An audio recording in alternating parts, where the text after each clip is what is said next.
Welcome, everyone. It's nice to hear all that laughter and people having fun out there. It's usually pretty quiet when we're all in here. But welcome. This is call the meeting to order for Thursday, December 14th, 2017. This is a regular and annual organizational meeting of the Napa Valley Community College District. Catherine, can we have a roll call, please? Jennifer Baker. Here. Amy Martinson. Here. Kyle Iverson. Here. Michael Baldini. Here. Rosaura Segura. Here. Manvir Sandhu. Here. Marianne Mancuso. Here. Rafael Rios. Here. Okay, so we're starting out the meeting a little differently than usual today. We've got as item number 4, some acknowledgement items. 4.1, acknowledgement of classified and administrative retirees. And burst into applause.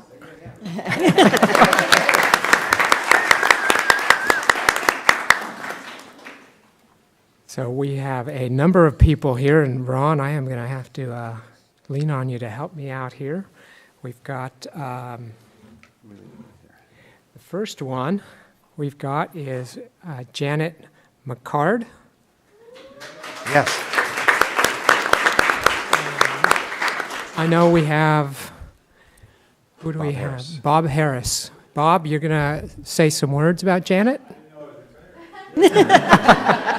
We meant to tell you earlier. Janet, why don't... Yeah. Yeah, and go to the podium, Janet. Yeah, thank you.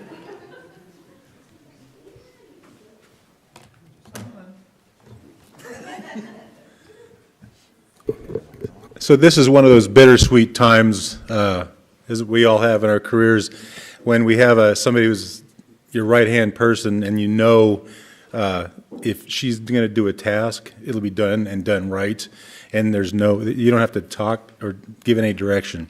I've known Janet for my time here for 4 years, and she is, I won't say you've kept me out of trouble, but you've guided me in the right direction to keep me from getting into those missteps. But Janet has assumed many roles. She's been here almost 12 years, and she came here as part of the nursing expansion grant, and what some people would say the glory days. But she's worn many hats, served many roles, and one of the things that I will always remember about her is, in our healthcare fields, the students and the faculty have to provide a certain number of tests in order to go to clinicals. They have to show that they have proof of immunizations and background checks. So Janet, and for those of you who are familiar with healthcare immunizations and such, Janet has taken on her new role, and her nickname is Janet Show Me Your Titer McCard, because Janet hounds the students and everybody to make sure they get everything in time, because you can't go to clinical. If you can't go to clinical, you can't pass. But very much going to miss Janet McCard. I've known her for a short time, but she is one of those true individuals that when she is on a task, it's done, and she is fastidious about getting it done. And she is very, very detail-oriented. And we're going to miss her. I think I speak for everybody in health occupations. Kate's here. She's retired as well, but Kate was here and can attest to the same. But we're going to miss you, Janet. You've done wonderful and for everything, and you've kept us in line. So thank you very much for all you've done.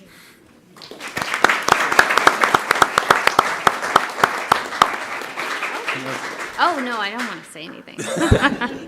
No, it's been a great 11.8 years. I learned a lot and worked with a lot of great people, so I'll miss it.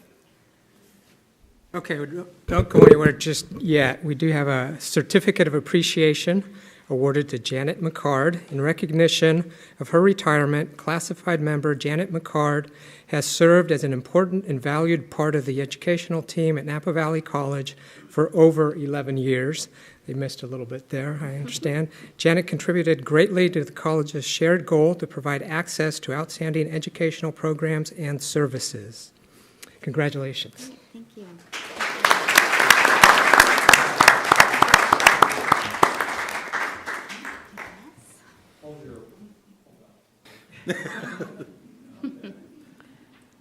Thank you.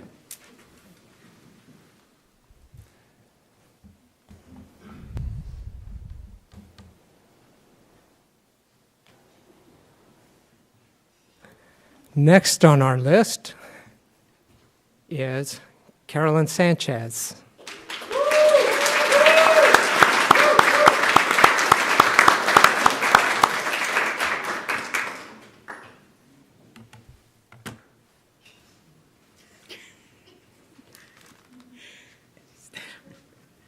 Don't hide. I had to bring Carolyn here kicking and screaming against her will.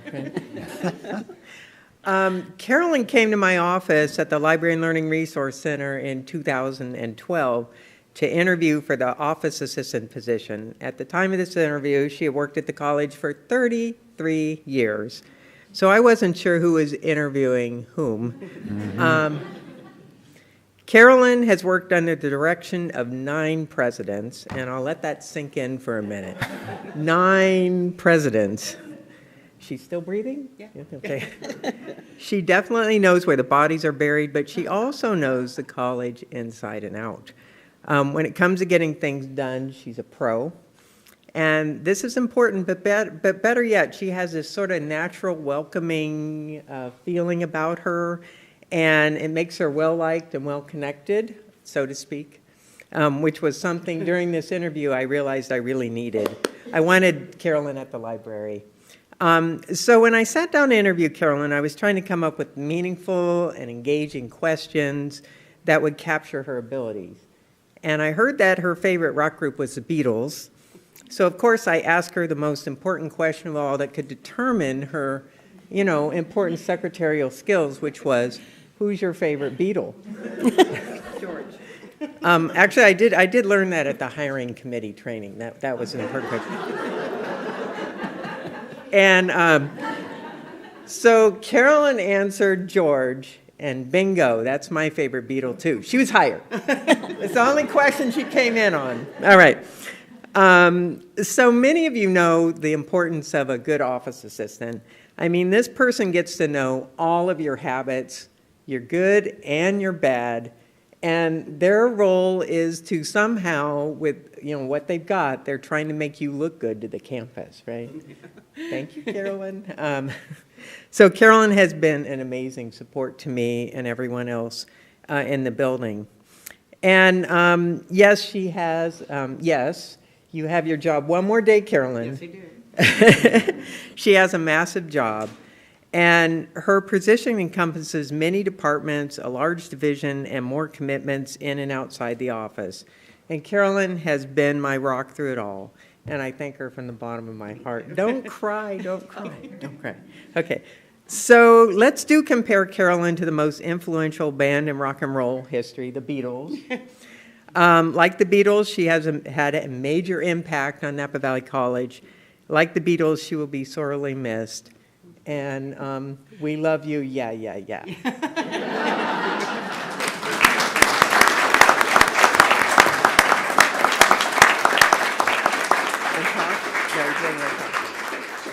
All I'm going to say is thank you very much. One of my strengths is not talking in front of groups, so thank you.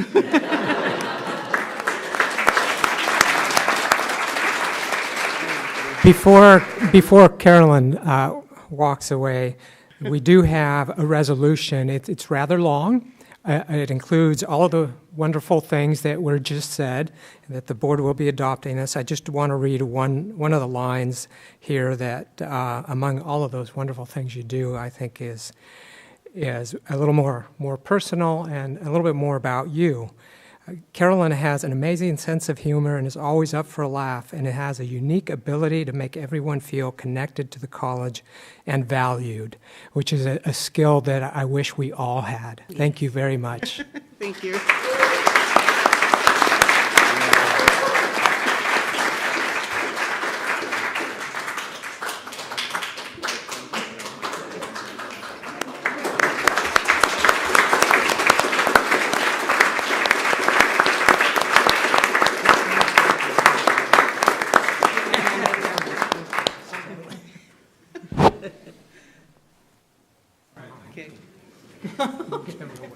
Okay, thank you.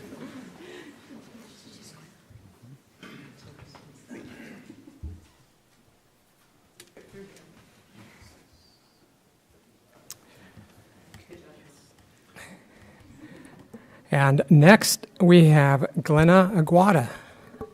Bob?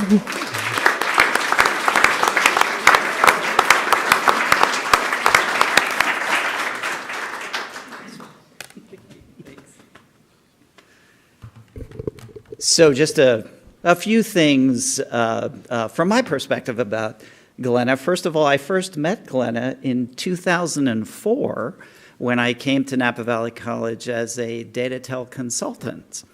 And at that time, I was very impressed with her attention to detail, her sense of humor, her willingness to look at the way things were done and explore ways of potentially doing it differently. And so many years later, when I started to look for other opportunities in my own life, and I saw the Napa Valley College position pop up, I immediately checked to see if Glenna was still here.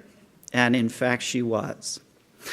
And, and I have often said that Glenna is one of the things that brought me to Napa Valley College, the opportunity to work with her again. So if you're happy that I'm here, you can thank her. If you're not happy that I'm here, you can blame her.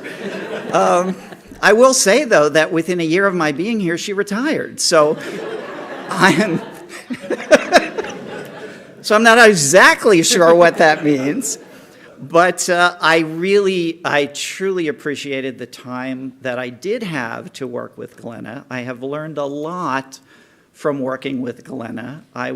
She will always be a part of the Business and Finance office at Napa Valley College, and I certainly wish her well in her future endeavors and her years of retirement, although I think we will be seeing a little bit of you with some work with the foundation. So we may still have a connection with Glenna going forward. So thank you for your years of service. Thank you so much. Thank you.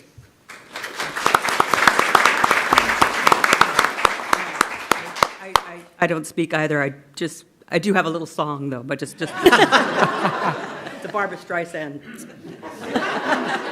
maybe later. Okay, maybe later. Maybe after cake. Yes, yes.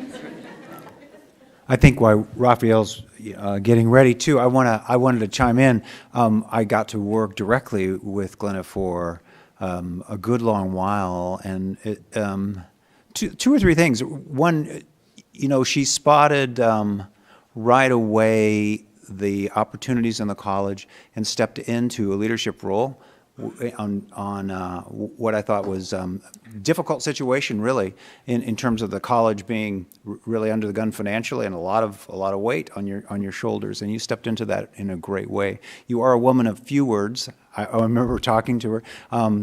What do you think about that? Yep. How about this? Nope.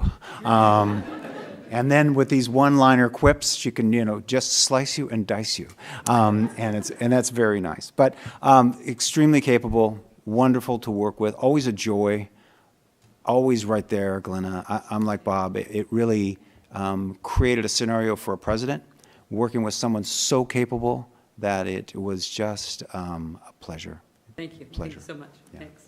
So we also have a resolution for Glenna, and aside from all the resume-type stuff, some of which you just heard, I'd like to read this one line from the resolution that says that Glenna had a positive impact on the college community, both through and beyond her role as controller because of her insight, compassion, and clarity of purpose. Thank you, Glenna. Thank you. Thank you so much.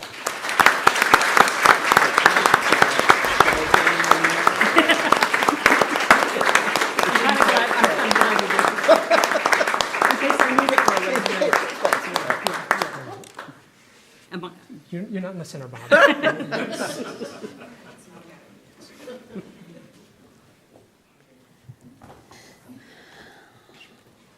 Thank you. Thanks. Thanks. Thank you. Thanks.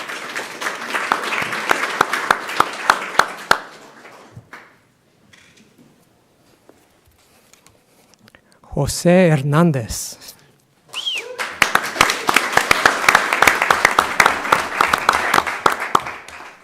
Oh, no. I just want to let Jose know that because of this day, this honor, I had to go out and buy a brand new suit, so I saved me some money. Hope it's on my credit card. But Sir Hernandez is someone that I worked with here for 12 years. Before this tenure, I have heard of him. I had heard of him and had met him back in the 80s when I was working for Napa College. And I learned of him because we were always trying to find some sort of connection for our students at our four-year schools. And at Sonoma State, it was Jose Hernandez. So I would take students down there as for field trips for them to be exposed to Sonoma State University, and he was always there. He was always very, very diligent. He was always very, very caring, and he was always willing to help. Which then brought me to sort of a bit of confusion because when I was interviewed here for this job and we had the public forum in the little theater, he heckled me. And I don't understand why it was because, I mean, we had been friends for these years, but yet, so I learned to nickname him as Angry Bird. So, but aside from all qualities, his finest qualities are that he's a Giants fan and a Raiders fan, as I am as well. But all kidding aside, though, Jose has been a master at inspiring students to be successful. There's evidence that there's hundreds of students at Napa Valley College who have gone on and have been very, very successful in their professional lives, and that has been a great tribute to Jose and an inspiration to them. He's also he also has possessed a very superior work ethic, one that I envy because I don't have it as strong as he does. But it's something that many of us have looked up to, because whenever there's a task to be done, it doesn't matter what day of the week it is or what hour of the time it is or day it is or time of the day, but he's always there. He always wants to make certain that if it's for students, he will make certain that task will be completed. And that speaks very, very well for him and volumes of him. But his leadership roles have been very inspiring as well. As you may know, he was the first director to lead our HSI grant, our STEM grant that we received 7 years ago or so. But also he's very instrumental in making certain that Napa Valley College reached its HSI status. When I arrived here, we were at 16, about 16% of Latino students, and with his leadership and his energy and his effort, we are currently now at 40%, and a lot of that is due to Jose Hernandez. And I just want to say that you've been a proud element at Napa Valley College, and pay my money, you owe me. But Jose Hernandez.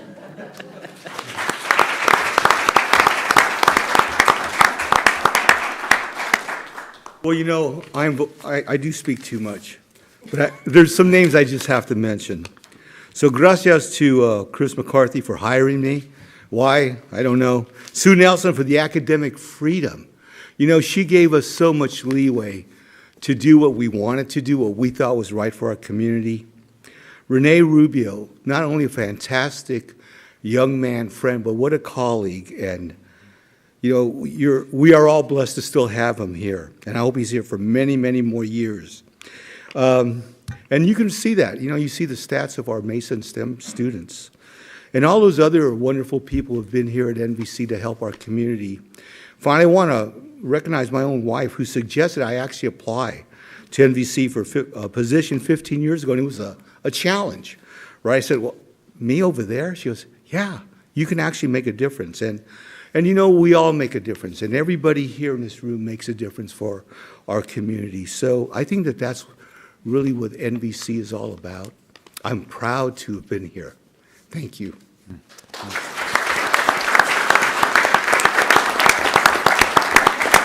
And just like everyone else, we do have your resolution. Don't go anywhere. I'm surprised you didn't talk more, so you caught me off guard.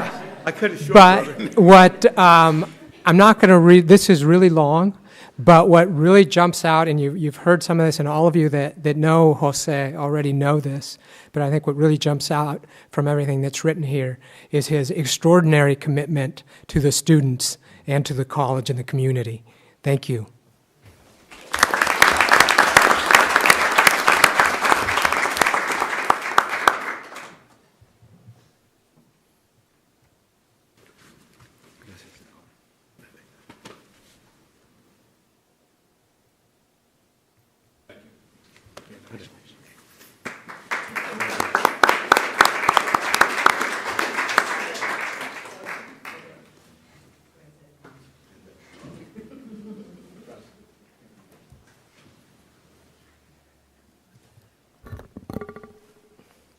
Patricia McCart, or Patty.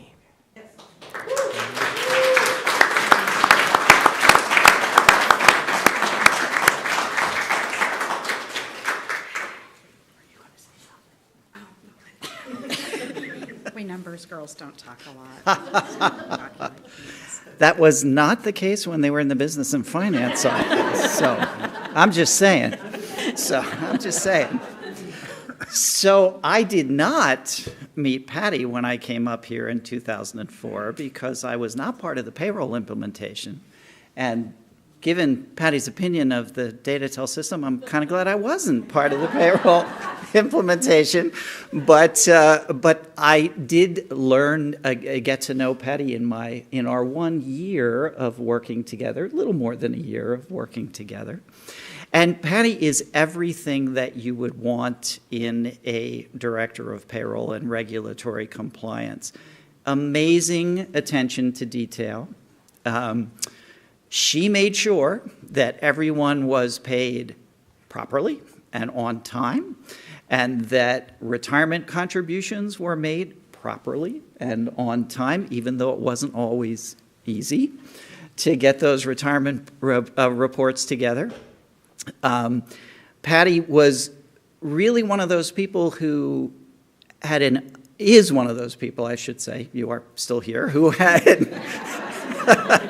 has an amazing work ethic. And so things just happened seemingly effortlessly. And we all know that is never the case, particularly in a payroll office.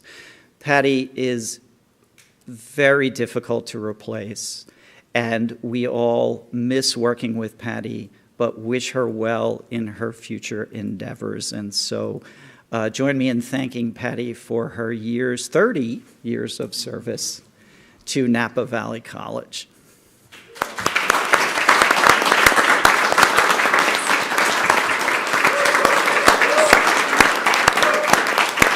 Briefly, I've been very fortunate to work with some amazing people in many different offices and across the campus, and I've made lifelong friends. In 30 years, you go through a lot together, you know. So thank you very much.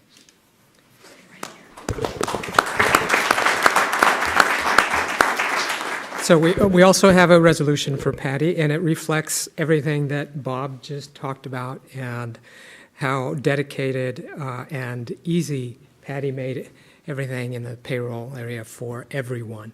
And I was sitting there thinking, and Bob actually expressed it, what is Bob going to do without people like Patty? So thank you very much, Patty, for your service.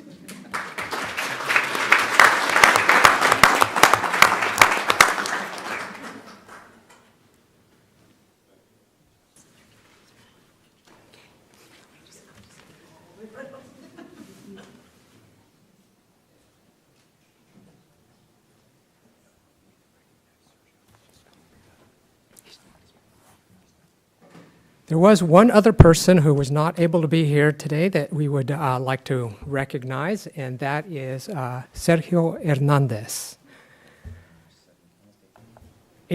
Almost 17.9 years. So congratulations and thank you to him also.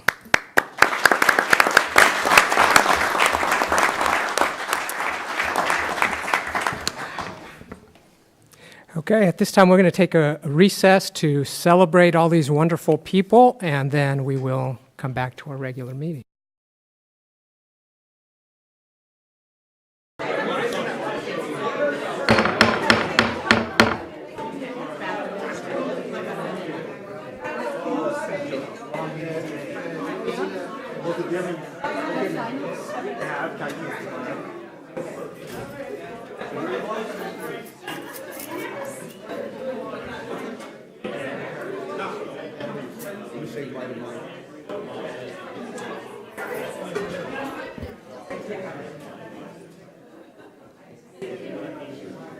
Thank you, everyone.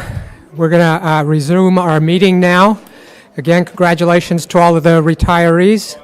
And I guess you don't have to stay for the rest of the meeting.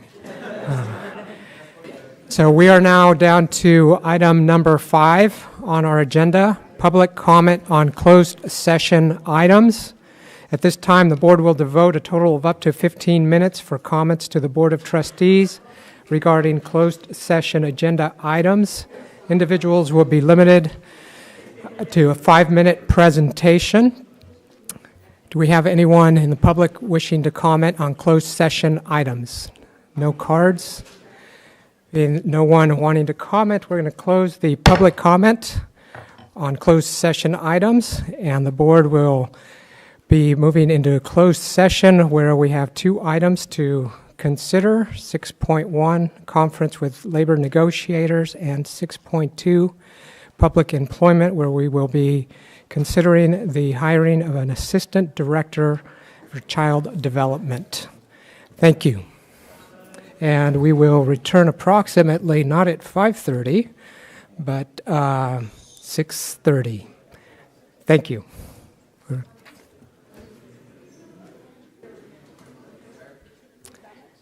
Well, that's what I got from Ron.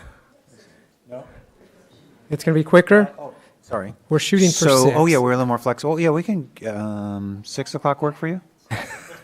Do I hear 6? 6 o'clock. Let's go for 6 o'clock. 6 o'clock will be... Okay. 5. Okay, we're close. Okay, we're going to come back to our meeting here. I know Mary Ann will be right back. But we are now on item 7, return to public session. 7.1, there are no items to announce from closed session. 7.2, Pledge of Allegiance. Michael, would you lead us?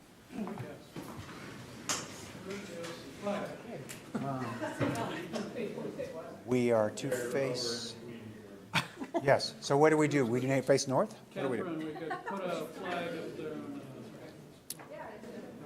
All together. It's not a bad idea. I pledge allegiance To the flag of the United States of America and to the republic for which it stands, one nation, under God, indivisible, with liberty and justice for all. Note to self on the checklist, right? Yeah. Yeah.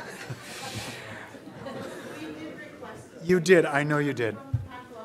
I know. It's all good. We still love America. It's all good, I think, but we're going to have to do something there. Yeah. Thank you, Michael. Number 7.3, adoption of the agenda. We do have an item 12.2, which is actually or is being removed from the agenda. Yes. Okay, and we're going to reorder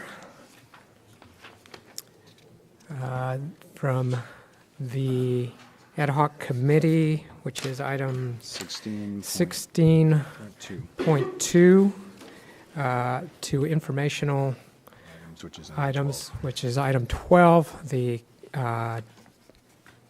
informational discussion on the ARs. Mm-hmm. A portion, Just the portion. Just the ARs.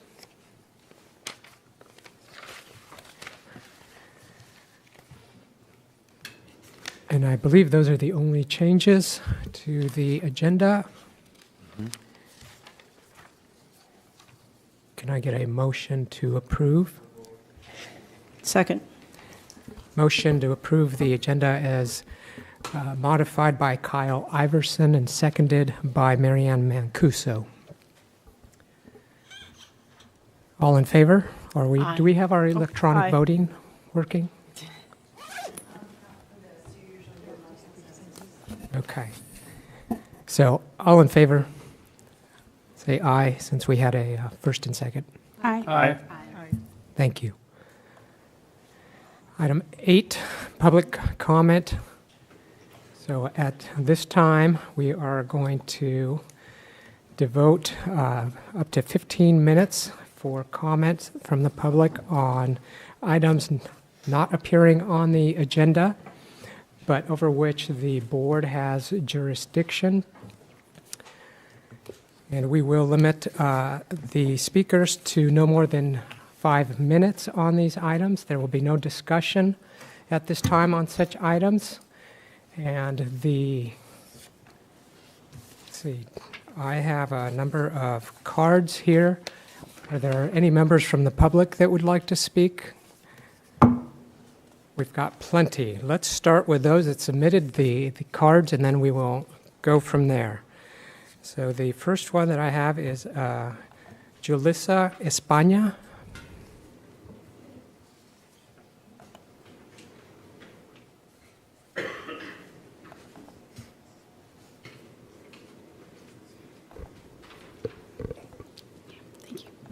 Thank you all for your time. If you had all the money in the world, what would you do with it? At first, you might think of yourself, things you do to better your life. But what if what you choose to do can benefit other people as well as yourself? Napa Valley College is not a stranger to giving back to the community. I would like to thank Napa Valley's Foundation for giving money to those affected by the fires. But it's a new day. What else should our college be doing to help others? Today, I will bring up a few ideas on where I think our college should spend its money if we do get a bond. Our school has a wonderful gym and tennis court. I think we should encourage our students to live healthy lifestyles and get exercise every day. Our tennis players should get money to actually fund a team that participates in tournaments. How about that money going to a program designed to forgive student traffic debt imposed on them by campus parking code? I have received 4 parking tickets, and it was because my car wasn't starting, so I brought my dad's car in instead of my own, and since the pass is stick to my car, I didn't remove it. Silly mistakes shouldn't cost us $45. It's bad enough we have to worry about finding parking on time before our classes, let alone an expensive parking pass. It's ridiculous that we have to pay to do homework as well in math courses. We already pay for our parking passes, our overpriced books, and our classes. We pay for the class. This should include all that encompasses it. Homework should be part of the class. We pay $46 per unit. Classes such as political science use an online homework system, and it's at a zero cost to the student. All classes should do the same. Our fellow students would love to see an expansion in the science department. Building more labs would be beneficial. So many people were declined from the wait list for a chemistry class. The teachers wanted them to be in the class, but physically, there's no room for them. The chem labs are old and small. They need to build new ones.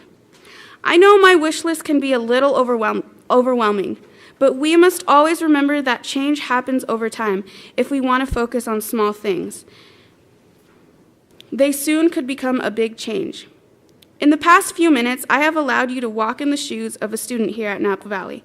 And while many hardships come along with being a college student, I hope all of you can open your hearts to the ideas I've shared. Let us help you help us, which will in turn help you and the community. Gandhi did once say, "Be the change you wish to see in the world." Thank you so much for your time.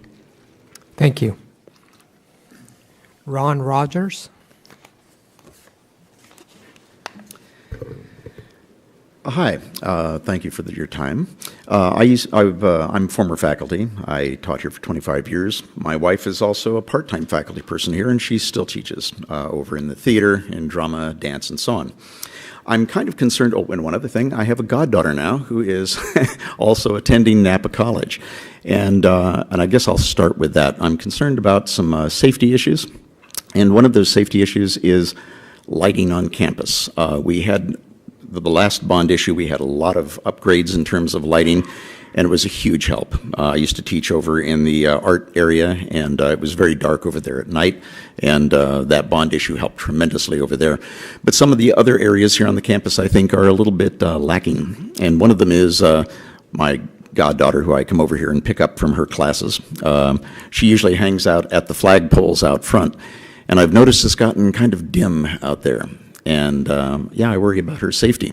And I know a lot of people that attend night classes here worry a great deal about problems, things happening. And we've had issues and incidents here before. So that bothers me. I used to recommend to my students that they would do a buddy system, walk each other out to their cars at night and try to protect each other in that regard.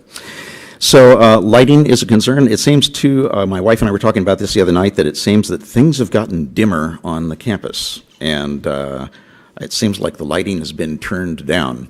And maybe that's for energy concerns, I don't know what, but at any rate, I think maybe safety trumps energy concerns. And since we have an enormous solar field out here that contributes a great deal to the grid and offsets the college's costs for electricity, it seems that we wouldn't hurt to have a little bit of brighter lighting going on.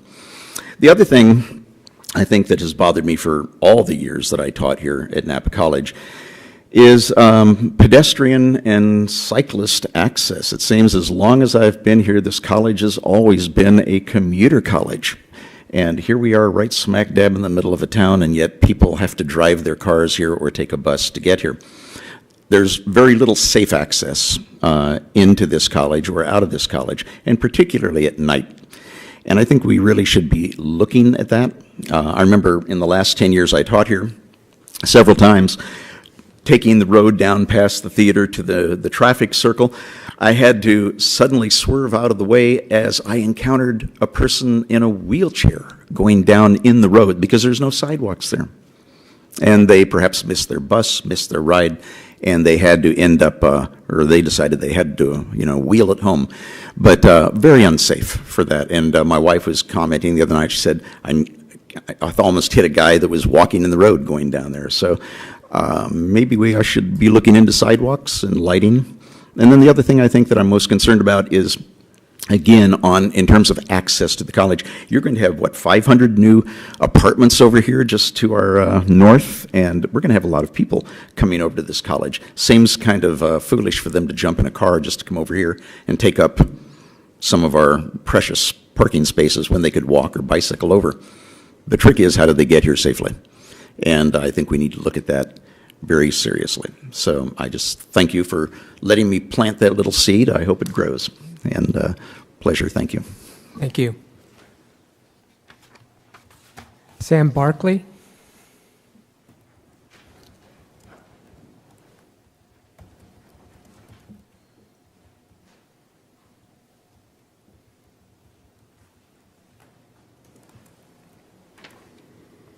Hello, my name is Sam Barkley, and I am a temporary classified employee here at Napa College. I work in the facilities department and provide support for students and teachers. I clean up around the classrooms. Napa Valley College relies on skills of a large group of temporary classified workers. We are a part of our campus community and play an important role in supporting Napa Valley College's day-to-day operations. As a temporary classified employee, we feel that there is no clear pathway for advancement or long-term job security, despite the fact that some of us have been working for the district for many years. We are organizing to join the SEIU Local 1021 to improve working conditions and to have a voice at the Napa Valley College. We have collected signatures of individuals that are part of our community who stand with us as we form a union with the SEIU Local 1021 in unity with regular classified staff. We urge Napa Valley College administrators to respect temporary classified employees' decision to form a union. If you have any questions, please contact the Napa Valley College SEIU 1021 Chapter President Jan Shard. I have folders for each member of the Board of Trustees that have copies of signed petitions and support letters from political and labor, and labor, the community. Thank you. Thank you.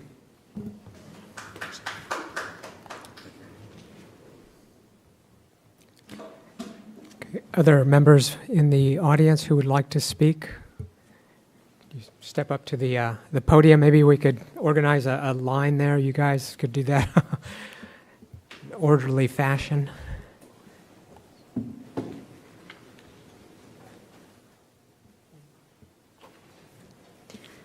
Hi, my name is Isabel Gray, and I wanted to give you guys a little speech today on the cost of textbooks. Knowledge is power and time is money, and I'm the kind of person who doesn't like to waste either. Although time spent on reading is not time spent wasted, sometimes the money that we spend on books is. The National Association of College Stores reported that the average student will easily spend $655 on textbooks in 1 year, possibly more since some textbooks range up to $200 or $300 each. I believe that textbooks are overpriced and that these high prices are hurting students' opportunity for education. I will first describe for you my experiences taking classes which require expensive textbooks, and then I will evaluate Napa Valley College's textbook buying options and offer an alternative.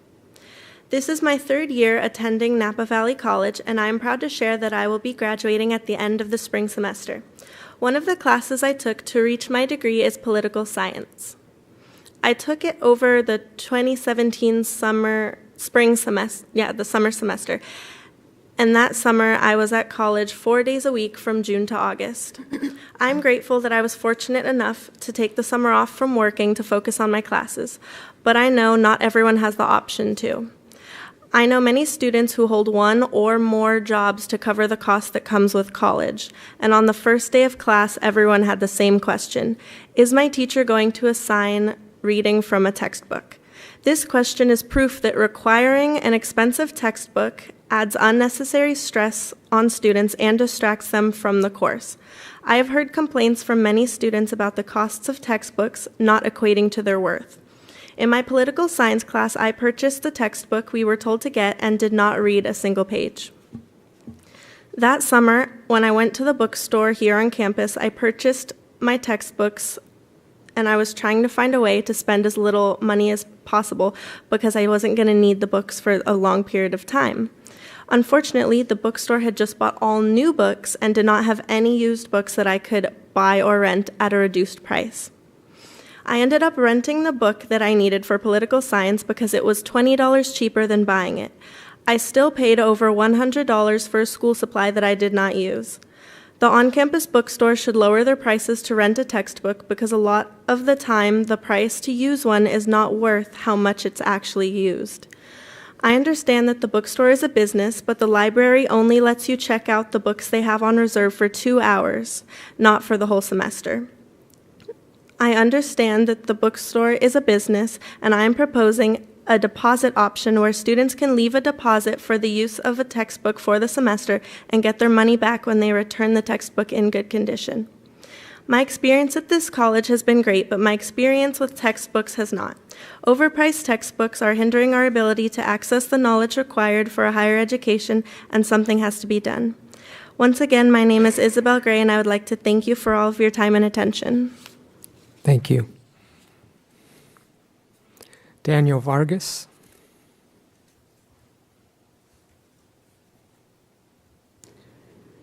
Hi, everyone. My name is Daniel Vargas, and I am a student here at the Napa Valley College. I'm here today to talk about the Napa Valley College Police. I'm here to talk about why they're very helpful and always keeping people in our college safe. A few weeks ago, my car died in the campus coming back from a soccer game at around 6 p.m. I had no one to give me a jump start until I saw a police officer's car. I walked over hoping he could give me a jump, and he said yes. The job these officers do for us is efficient and resourceful, and again, thank you for your time. Thank you. Oswaldo Badilla.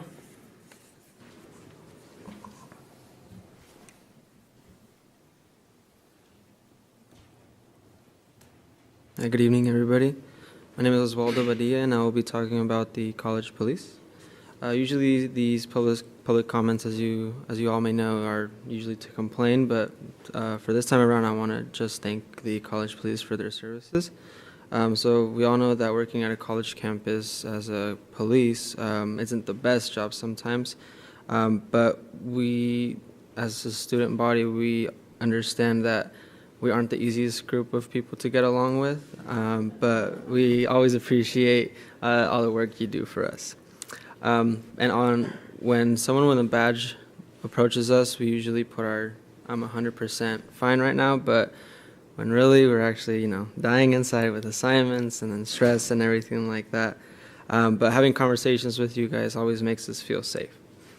I just want to thank you for actually being our friends and not just having that I'm at my job personality. And we also know that it can be hard to just go from a strict person to the good guy, so kind of like a bad cop, good cop sort of deal. And I also want to thank you guys for protecting us and making us feel that we're welcome and safe here. And without your guys' support, we probably wouldn't be able to make it without you guys. Thank you. Thank you. Jesus Almanza. Good evening, everybody. Hello, my name's Jesus Almanza. I just finished my first full semester as a student here, and you guys might be wondering the reason I'm here. So the purpose of today, first and foremost, is to give thanks and show appreciation for the services you guys provide here. In specifics, the counseling office. There's a backstory to this, and it is because at the beginning of the 2017 fall semester, I was supposed to attend SF State, but over summer something happened that changed that. My grandma passed away, and which led to me and my family having to travel to Mexico.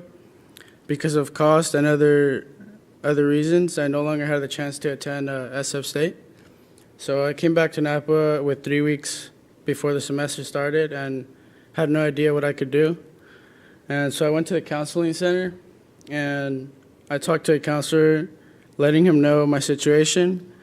And so he quickly helped me. I had taken a summer class as a high school junior, which the counselor helped me recognize. He told me not to worry and set me up with an ed plan quickly. I later just signed up for my classes. I'm thankful and appreciative of how efficiently this went.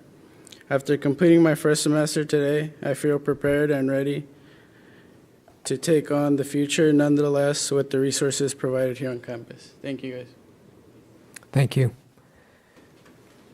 Is there anyone else in the audience who would like to speak? Seeing no one out there, we'll close the public comment.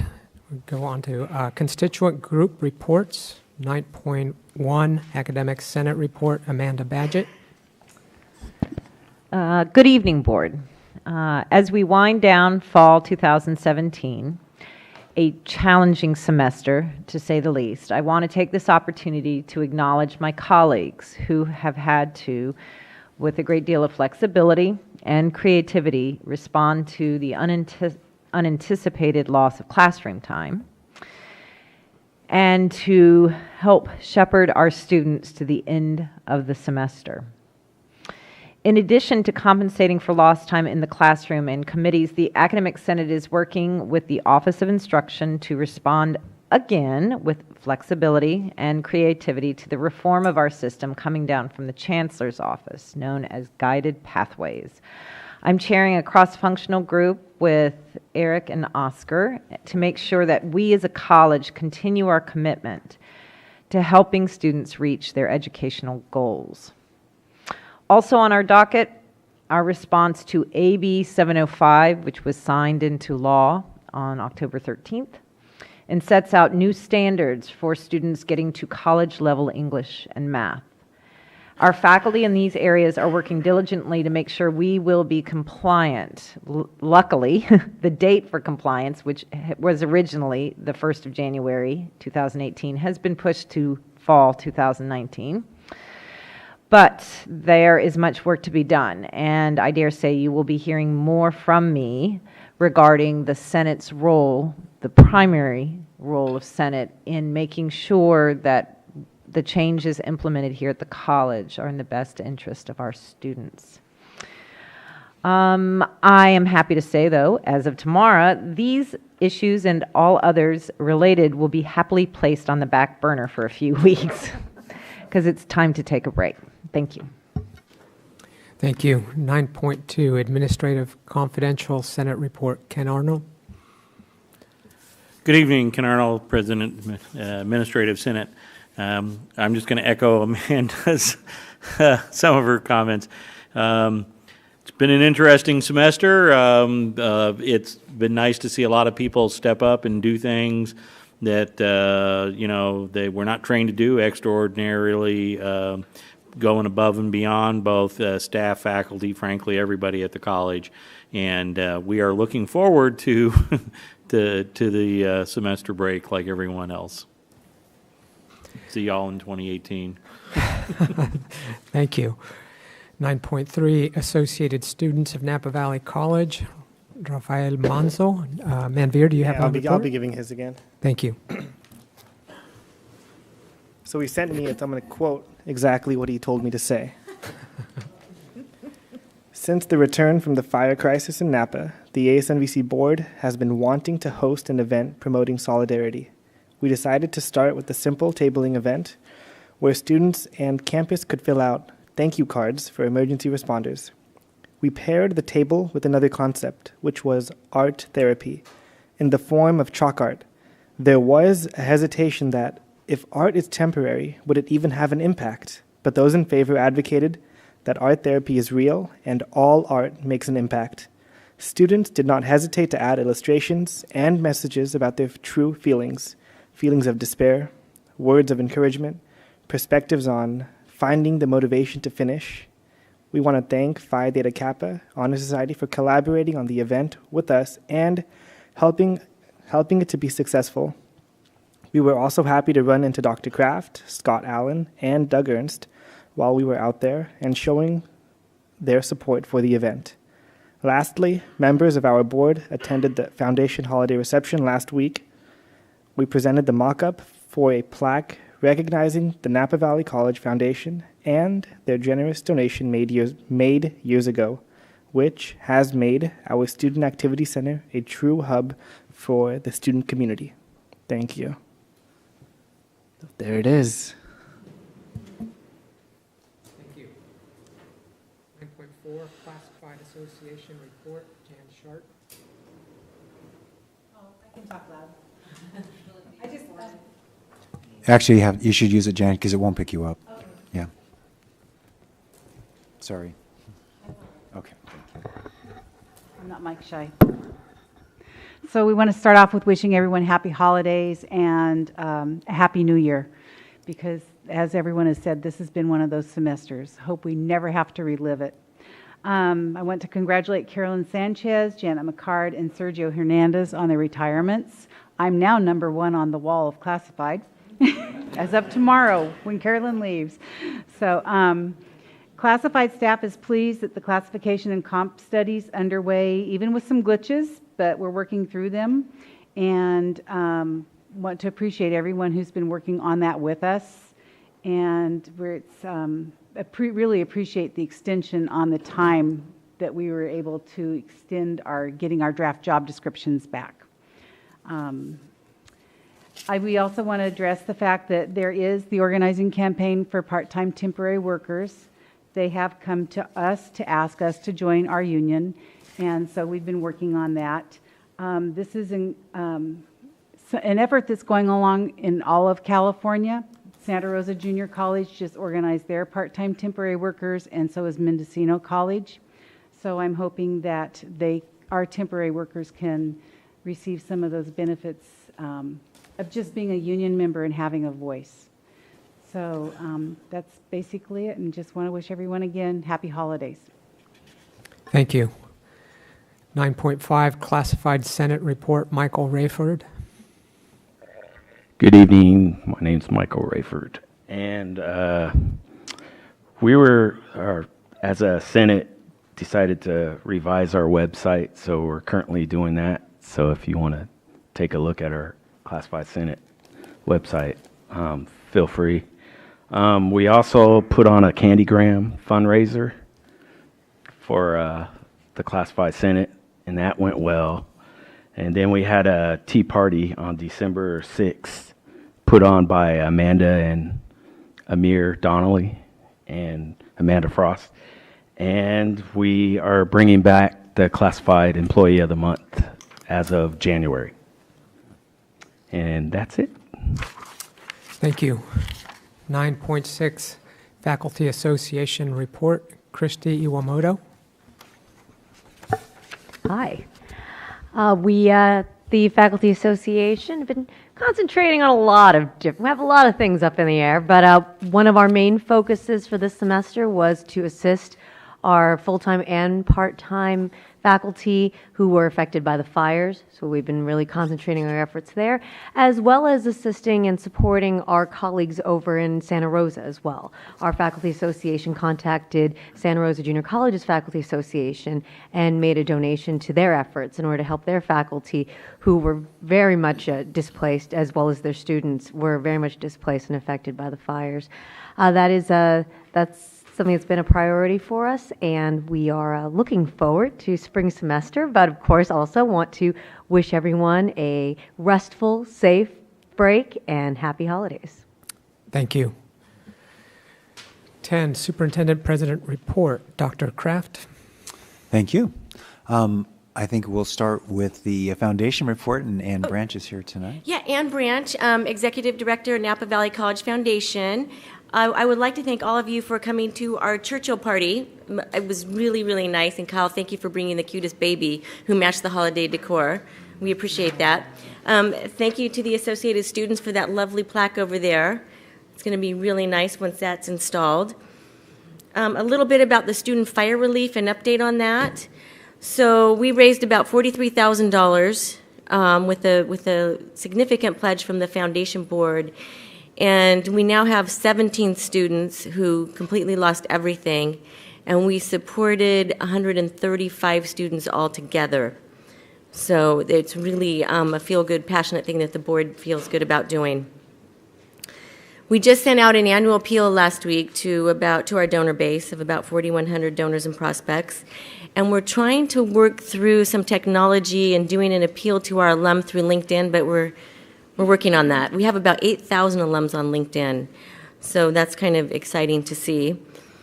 And thanks to Bob Parker and Carol Lee for handling our bookkeeping and our accounting. We're making progress on that too, so in January we hope to get our own accounting firm, and I know they'll be so relieved, right? The foundation board is also excited to announce some new board members in January, so we will give you an update then. And we are working with Carolee and Valerie to streamline the scholarship process that's coming up very soon. So thank you to them for that as well. That's all I have. Oh, and yes, we had a nice article in the Napa Valley Register, which we have some copies floating around. So really nice feel-good stories on some of our students. One of them, Simon, is actually working for the foundation. He's a viticulture student, also working over there. So good stories. Any questions? We're good? Okay. I would just say, Ann, that this story, a lot of people read this story about the great work the foundation is doing. So no matter where I've gone, to the regular clubs, the Rotary and those kinds of things, but generally anywhere, people are talking about just the generosity and how we're helping students. It's really... Well, thank you. Yeah, thanks to all of you for helping that too. All right. Robin, can you step up and we'll do that? Part of the President's report is I've asked Robin to do a brief report on our IYIPI, which we love our acronyms.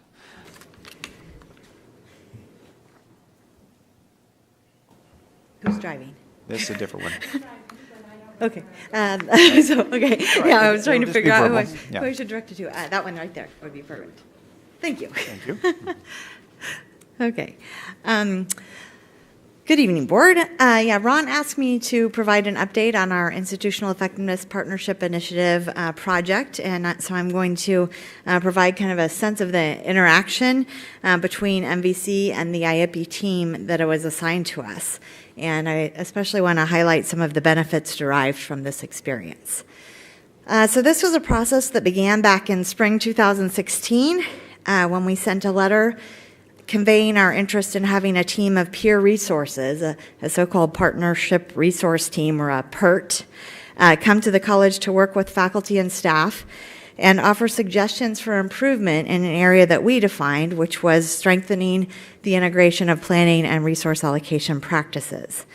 And after our letter was accepted, we were asked to provide some more detailed information to help the team prepare for their first visit, and that was conveyed to the team via a so-called treatment document that identified 7 areas of focus related to planning and resource allocation. Our first visit was scheduled in fall 2016, and the team came in November of that year. And the first visit was structured as an open meeting, which MVC faculty, administrators, staff, and students were invited to attend and did attend. Participants among both groups, that's Napa on the Napa side and on the PERT side, engaged in a dialogue. And so MVC, we described our practices and maybe some of the challenges that we've been grappling with in the area of planning and resource allocation.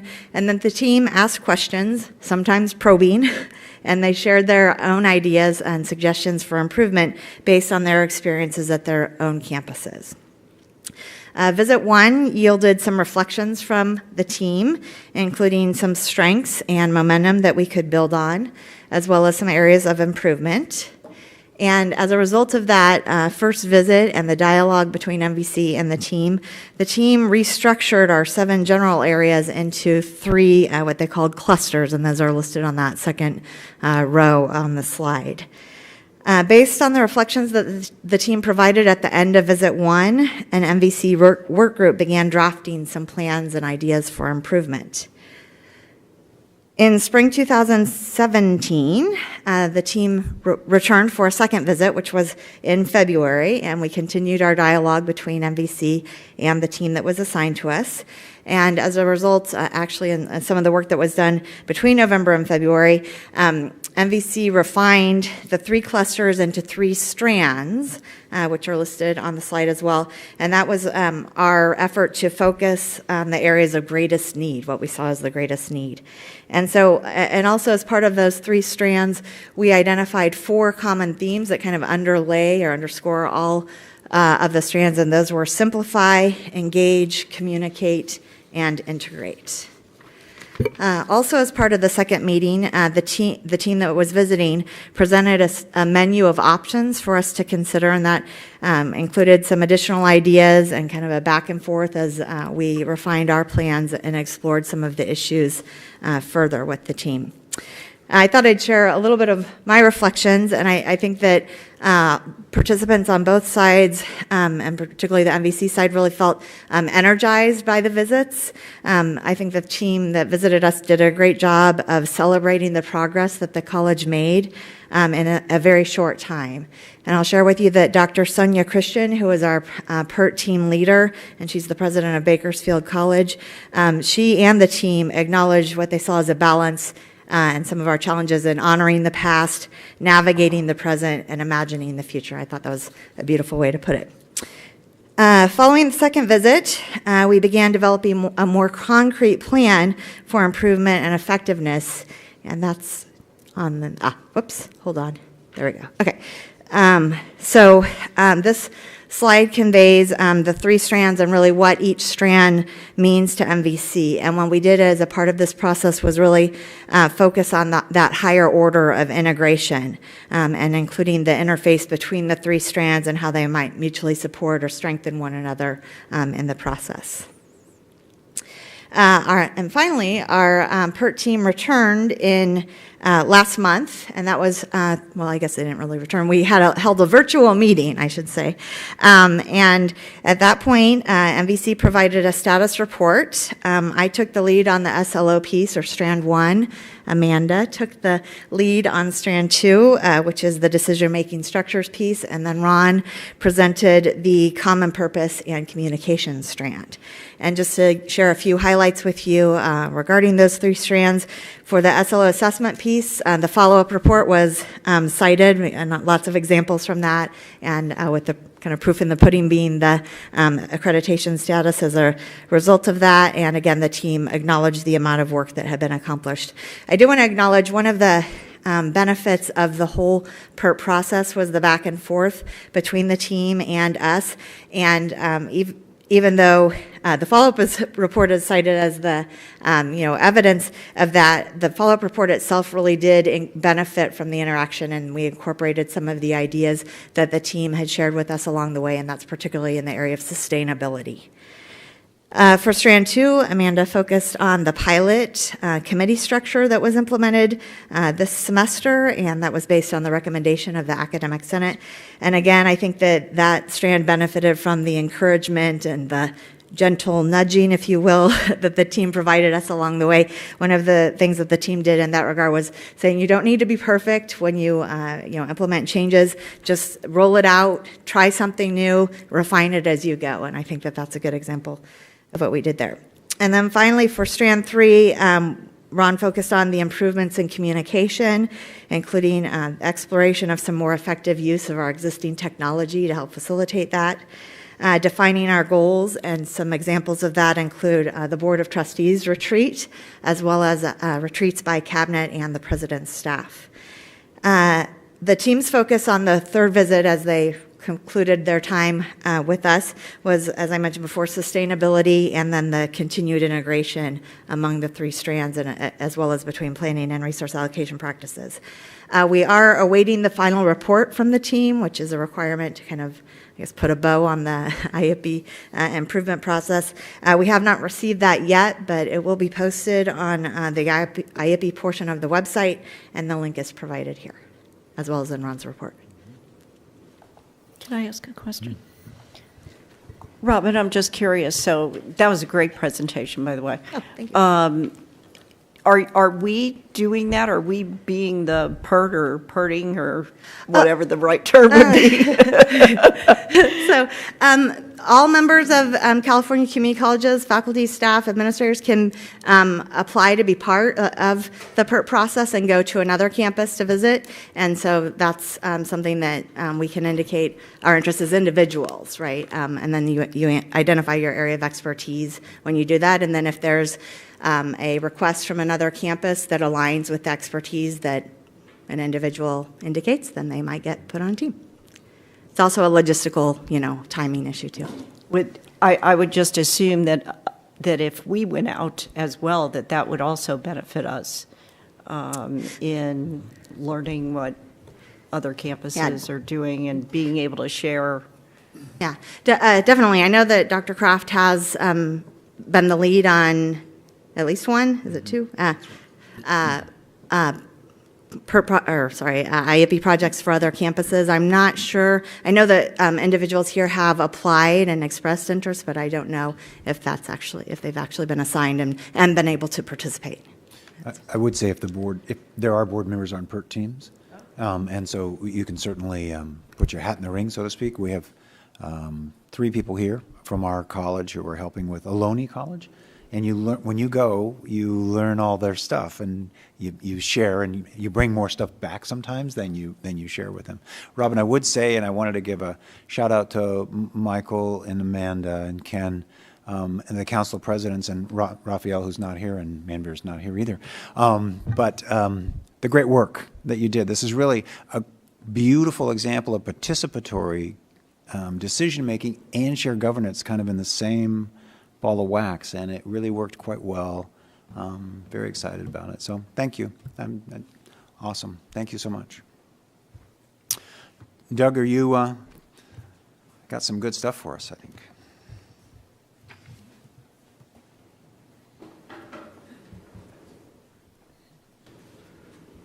Not much to add except this. The board and President Kraft did a very good thing by inviting the public, the leaders of Napa Valley to the legislative breakfast.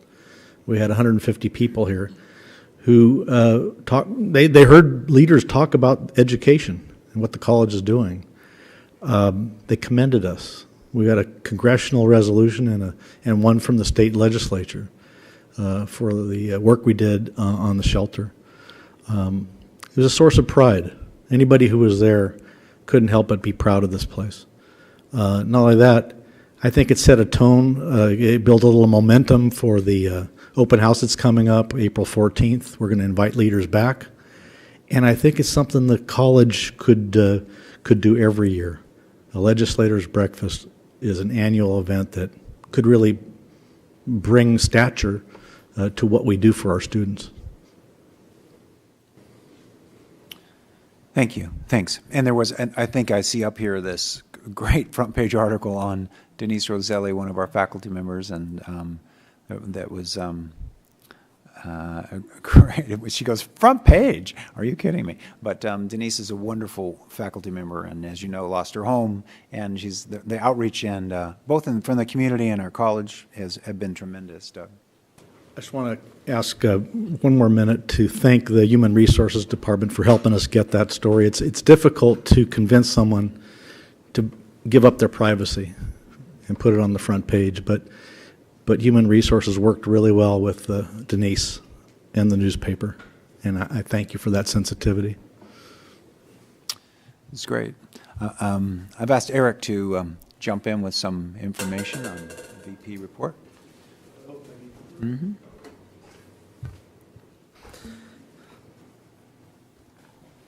All right, we can go ahead and pull it up. We did have one submitted. So good evening, Board of Trustees. So a few things here for you tonight, information from the Office of Instruction. So first off, I hope that each of you has received invitations to the graduation ceremonies that are happening tomorrow and on Saturday. We have the psychiatric technician ceremony tomorrow, and the police academy will be on Saturday of this week. And the dates, the times and all of that are on my written report too, if you need to reference that. On that front, I wanted to take a moment to congratulate yet again the psychiatric technician program. 100% placement out of the graduating class tomorrow. This is the third consecutive year that we've had 100% placement even before they've received the certificate. So this is a pre-licensure guaranteed job that these students are walking out into. The psychiatric technician program has always been a strong program here at the college, had a very strong relationship with our colleagues across the street at Napa State Hospital, and that tradition has continued. So hats off to all of those students, and we're very, very proud of them and the program. Next up on the list, we have, I just wanted to give the board a heads up on this one, because in the spring, we are anticipating that we will be bringing to you the first memorandum of understanding related to dual enrollment. So as we've talked about before, a law that was passed last year has allowed local community college districts to enter into MOUs with local K-12 districts for a new type of dual enrollment that allows for us to teach our classes on a high school campus in their facility during their day, and we can actually have it just open to the high school students.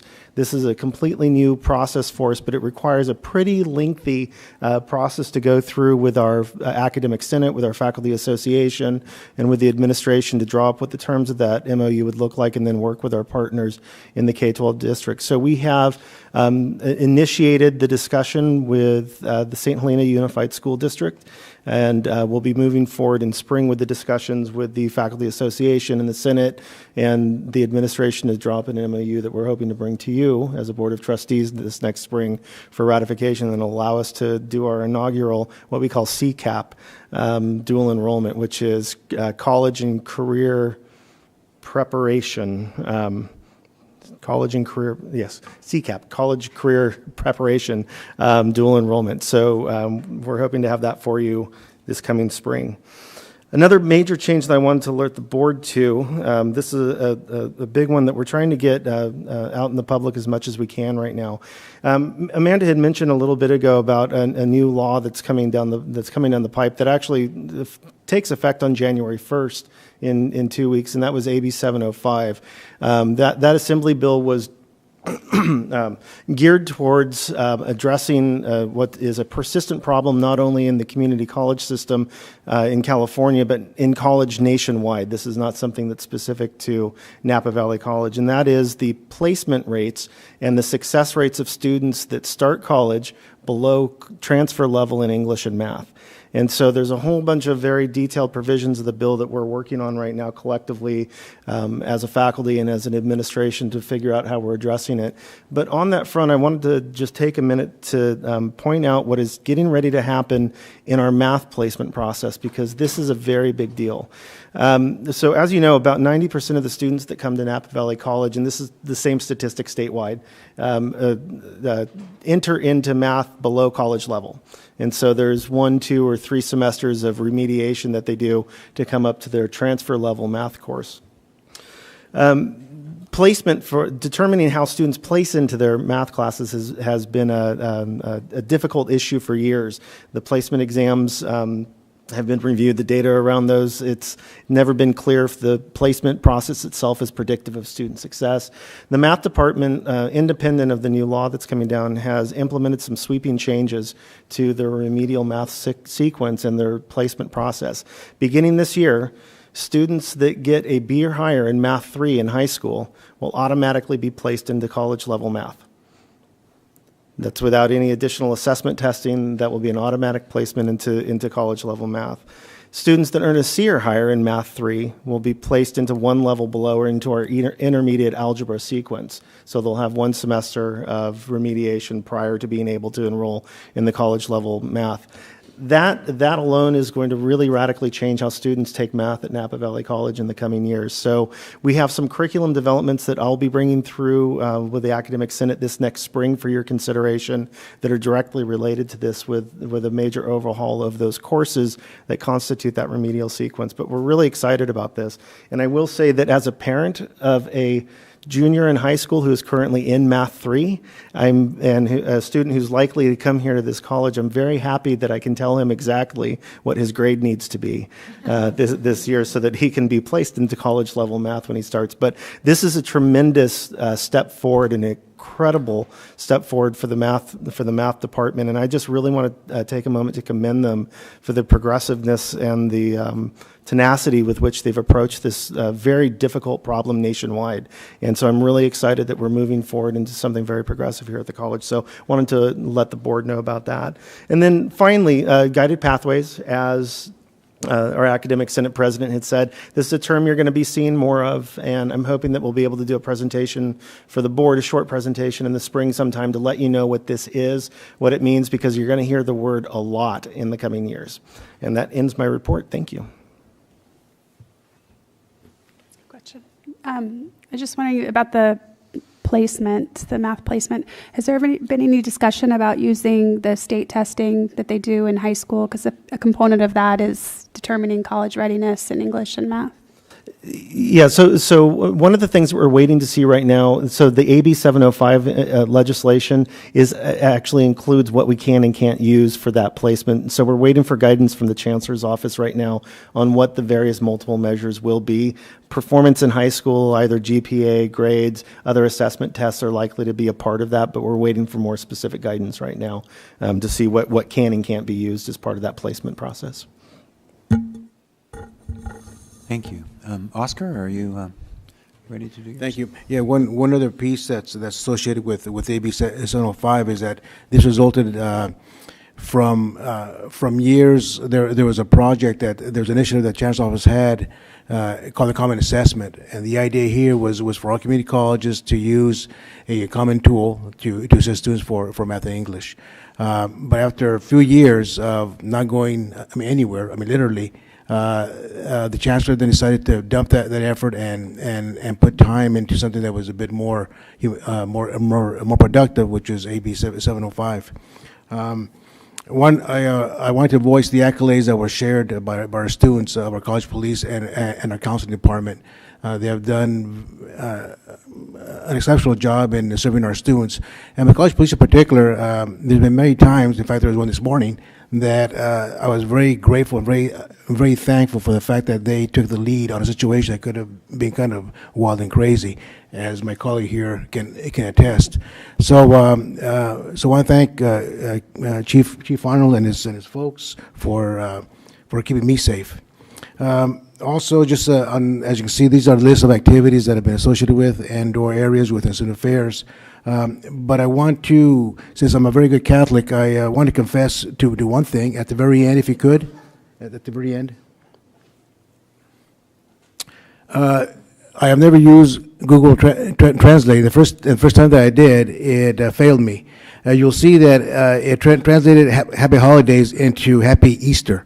So, so just kidding. That was my error. It wasn't, Google's fault. I don't want to get sued by Google. But in closing, I just want to say to everyone here on the board and the audience to have a very happy Navidad and happy holidays. Thank you. Thank you, Oscar. Bob. Thank you. So just a brief report. First of all, the audit reports are still delayed due to the 2-week fire closure. We were attempting to get them to the board tonight with a meeting with the audit committee in advance of that. However, the whole process felt rushed, and that we wouldn't have adequate time with the Audit and Finance Committee to really have a thoughtful discussion prior to bringing it to the board. We're not statutorily required to have the board accept the audit in December, and so we are postponing until January so that we can have a more meaningful conversation about the audit. Have reached out to the audit committee to look at scheduling a meeting hopefully on Thursday, January 11th, in advance of the board meeting on January 18th. In addition, we, following your approval of the strategic plan and the budget values and assumptions at the November meeting, we hosted 3 planning and budget process workshops. Thank you to Trustee Mancuso and Trustee Segura for attending one of those workshops. It was nice to have you there, and something that hopefully wasn't too painful for you. And we will be I will be presenting to you in a few minutes an overview of that process. I hope I didn't scare you. I know I scared Oscar with the length of the PowerPoint presentation. We're not going through the whole PowerPoint presentation tonight. We're just going to hit some of the highlights. We're going to have additional forums in the spring, after the start of the spring semester, to assist people in working their way through the process. For institutional technology, the technology plan was distributed by the technology committee to the campus community, requesting feedback on the plan. Feedback is due by tomorrow, and so when we return from the holiday break, the technology committee will be taking that feedback, discussing that feedback, incorporating that feedback into the tech plan so that it can come back to you for approval at a future meeting. And then one thing that we introduced at the last board meeting was the possibility of refinancing some of our existing general obligation bonds. As we said, replacing those bonds would potentially save taxpayers $9 million over the life of those bonds. And so that will also be a topic that we'll discuss with the Audit and Finance Committee at the January meeting, and with their approval, hopefully bringing it back for your approval of a resolution authorizing that refinancing at the January board meeting. I have a question. The money that is saved, the $9 million, do taxpayers, are they aware of that, or what exactly happens with that money? Well, that's a great question. So first of all, we don't get that money, but what it means is that the cost to the taxpayers, so that $25 per $100,000 of assessed value that supports those, that would decrease as a result of that. So the burden to the taxpayers would decrease as a result of refinancing those bonds. And so it's a good thing for the college to do. As I said at our last meeting, and as I've included in my report, we don't get any money. The college doesn't reap any benefit from that. It's just the right thing to do for the taxpayers. Thank you. I just wanted to make a small comment. It was very educational for me, and I'm looking forward to the next one. So. Bob, I have a question.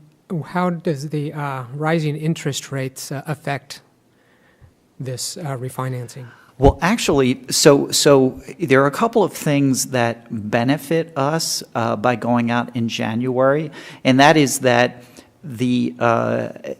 if the tax legislation that's pending right now passes, it means that there will be a significant disincentive for people to refinance, people like us, to refinance bonds prior to maturity.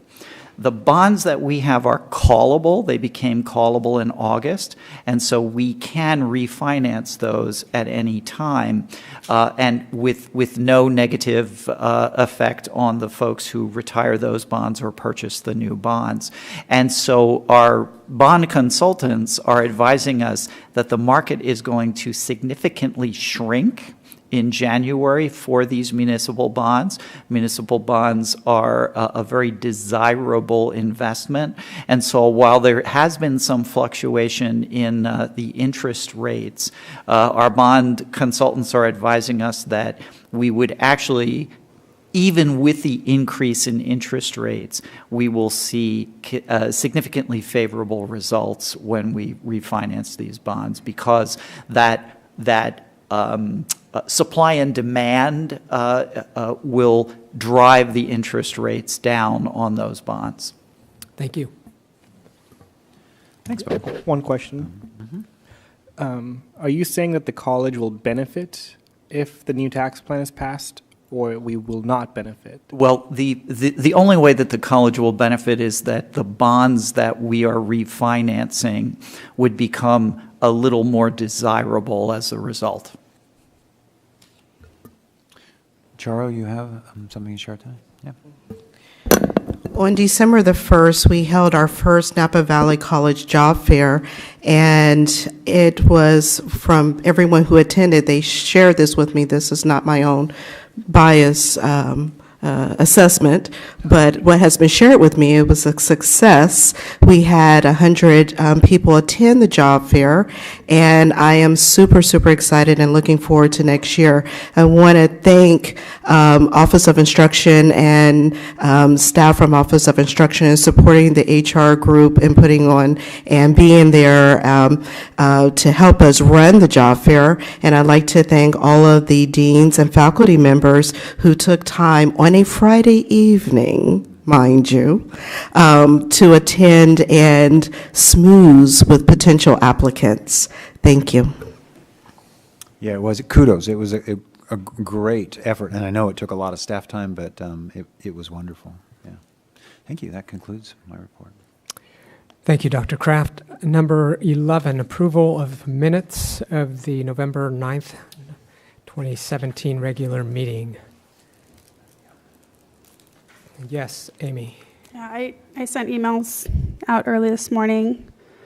So we're not recording discussion anymore, but we're still required to record actions. And my motions, one of my motions isn't summarized, and the other one, it's just left out completely. So I sent the language, but the first one's 10, approval of minutes from the last meeting, from the July meeting. And so right now, all it says is motion to make an edit to the 7/13/17 minutes. That wasn't my motion, so I'd like my motion recorded, which if I can repeat it again, what my motion was. Let's see.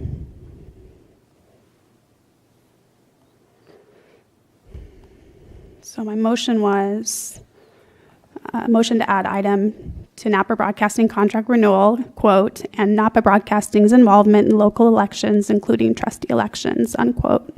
That was the motion. So it was item 10.1, and the motion was to add under 12.3, the Napa Broadcasting contract renewal, quote, and Napa Broadcasting's involvement in local elections, including trustee elections, unquote.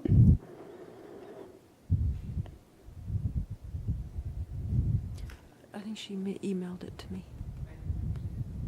Do you want me to repeat it?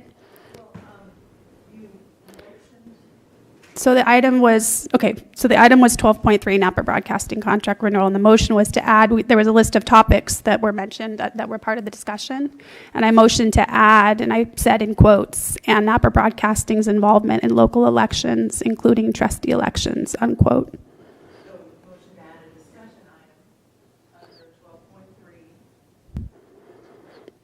So, yeah, exactly. So there was a list of items that were discussed in those minutes, and that item was left out, and it was the basis for my no vote, so I put that in a motion to add that, and it was not seconded, and it didn't pass, but it was still a motion. So, and then the other one, the motion was completely left out. It was the, let's see, 13.11, the approval of the Luz Communications contract. And what I did, it was an amendment. So actually that had, so I believe, I think it was Kyle moved to approve that contract.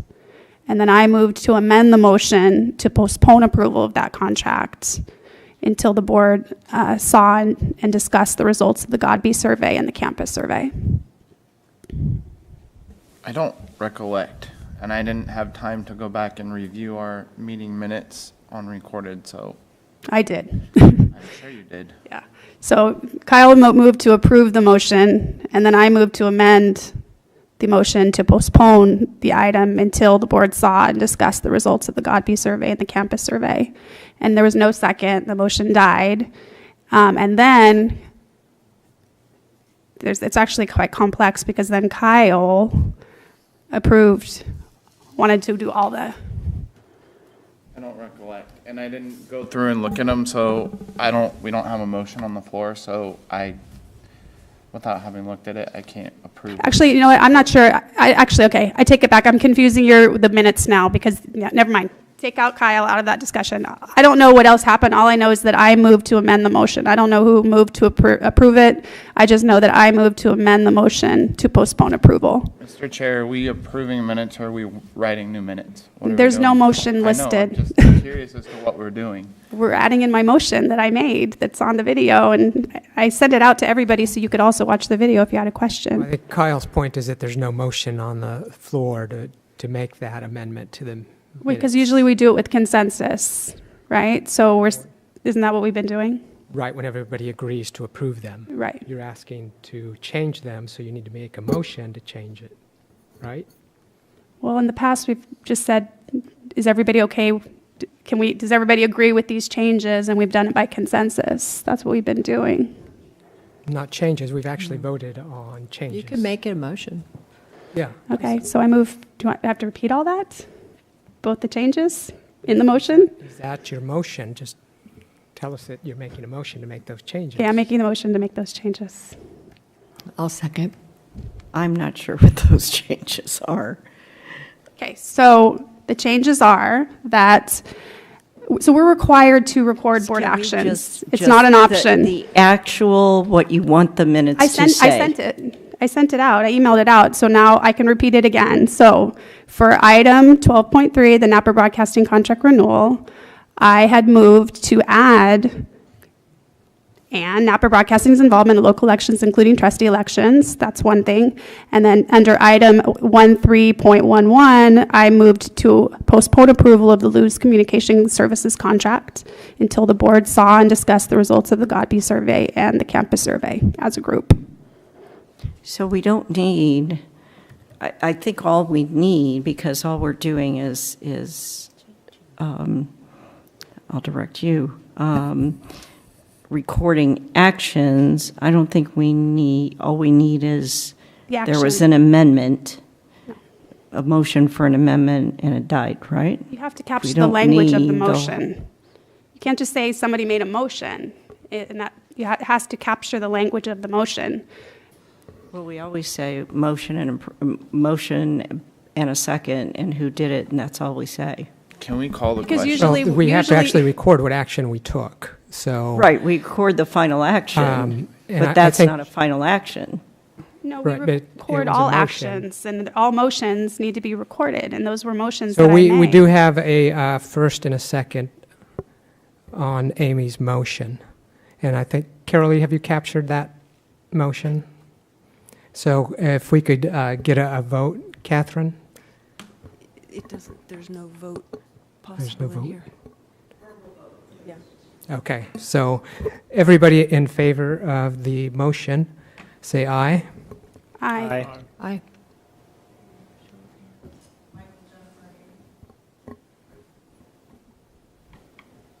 And Manveer, did you vote on that also? Aye. I just want to say one thing, if it doesn't pass, that it's a Brown Act issue, it's an education code issue. It's not an option to add or not add motions to the minutes. It's not an option. It's the law. So then why would we have to approve it to begin with? I don't know. But I hope it gets approved, because if not, we have a legal issue, because it's education code, it's Brown Act, and it's our policy on the minutes. Our minutes policy says Aye, that let's we move will on. include Motion passes. all actions. Thank you. Did we have opposed? Raphael? Yes. Chair Rios, was there any opposed? I didn't record that. That's opposed? I abstain. I abstain. I did not read the, or go back and review the video, and I was told that it was a blind CC on an email to all trustees, so I... Okay, we're done with discussion, and I think the motion passed, so we're... Did not. I was an aye. Yes.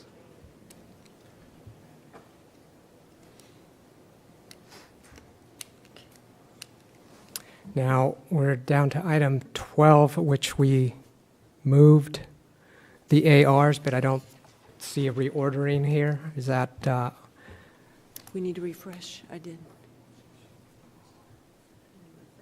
Do we need to refresh? Have you, you're just going to take a time and refresh them now? Is that what you can do?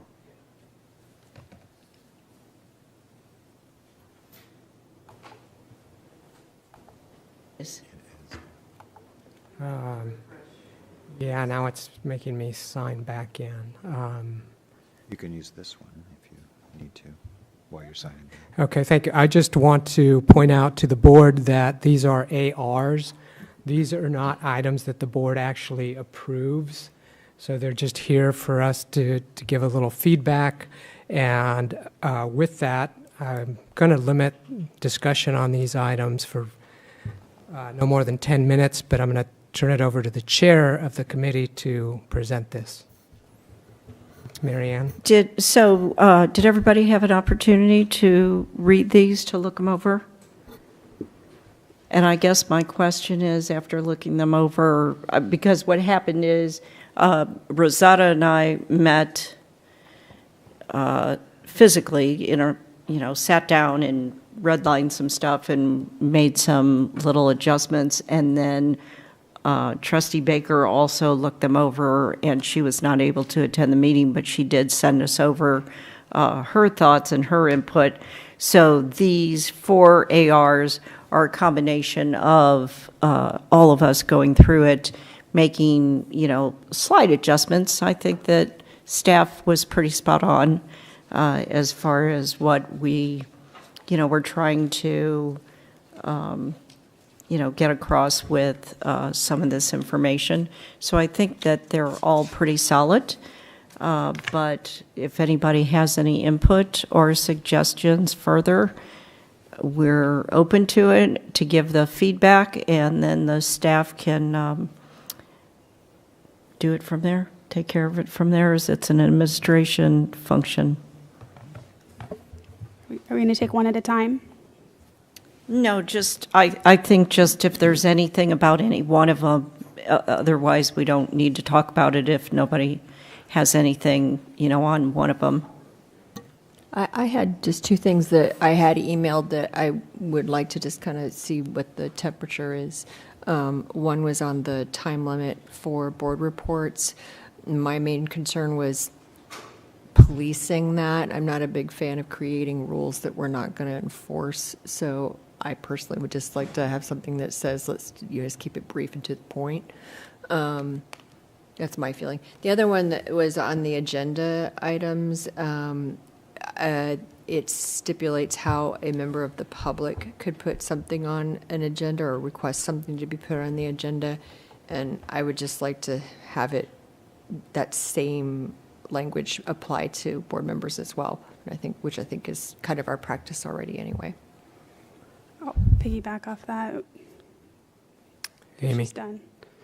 Well, we already actually approved, because I was thinking the same thing that Jennifer was thinking at first, but we actually did approve an AR a while back for board members, so we already have that done. So, but what I was concerned about this one is that the AR, we already have a board policy on agendas that lays out how the public gets items on the agenda. It's already spelled out. So it doesn't need to be spelled out in the AR. It's already spelled out in our board policy, and the AR that we're looking at actually conflicts with that. Our board policy says, for example, that they need to put it on the agenda 2 weeks before. The AR says 10 days before. Our board policy doesn't stipulate that the items can only be information items. The AR does. So I think the whole AR on that whole AR, most of it, I think, needs to go because we already have that in our board policy. The part that I think does apply to the AR on agendas is the part that Dr. Kraft actually has purview over, which is the his staff and when support documents are put online. I think that's relevant. My only concern is that I remember as a board reaching consensus that we wanted 72 hours as a best practice. And in the AR right now it says 24 hours. So I think the best practice is at the same time the agenda goes up, that the support documents go up. And maybe it could say something like generally so that there's like an escape route. But I think it should say that as best practice that support documents will be put up at the same time the agenda is put up 72 hours before. It was 24 hours. That's very clear. I've listened to it. Okay. Well, I'd like to see it 72.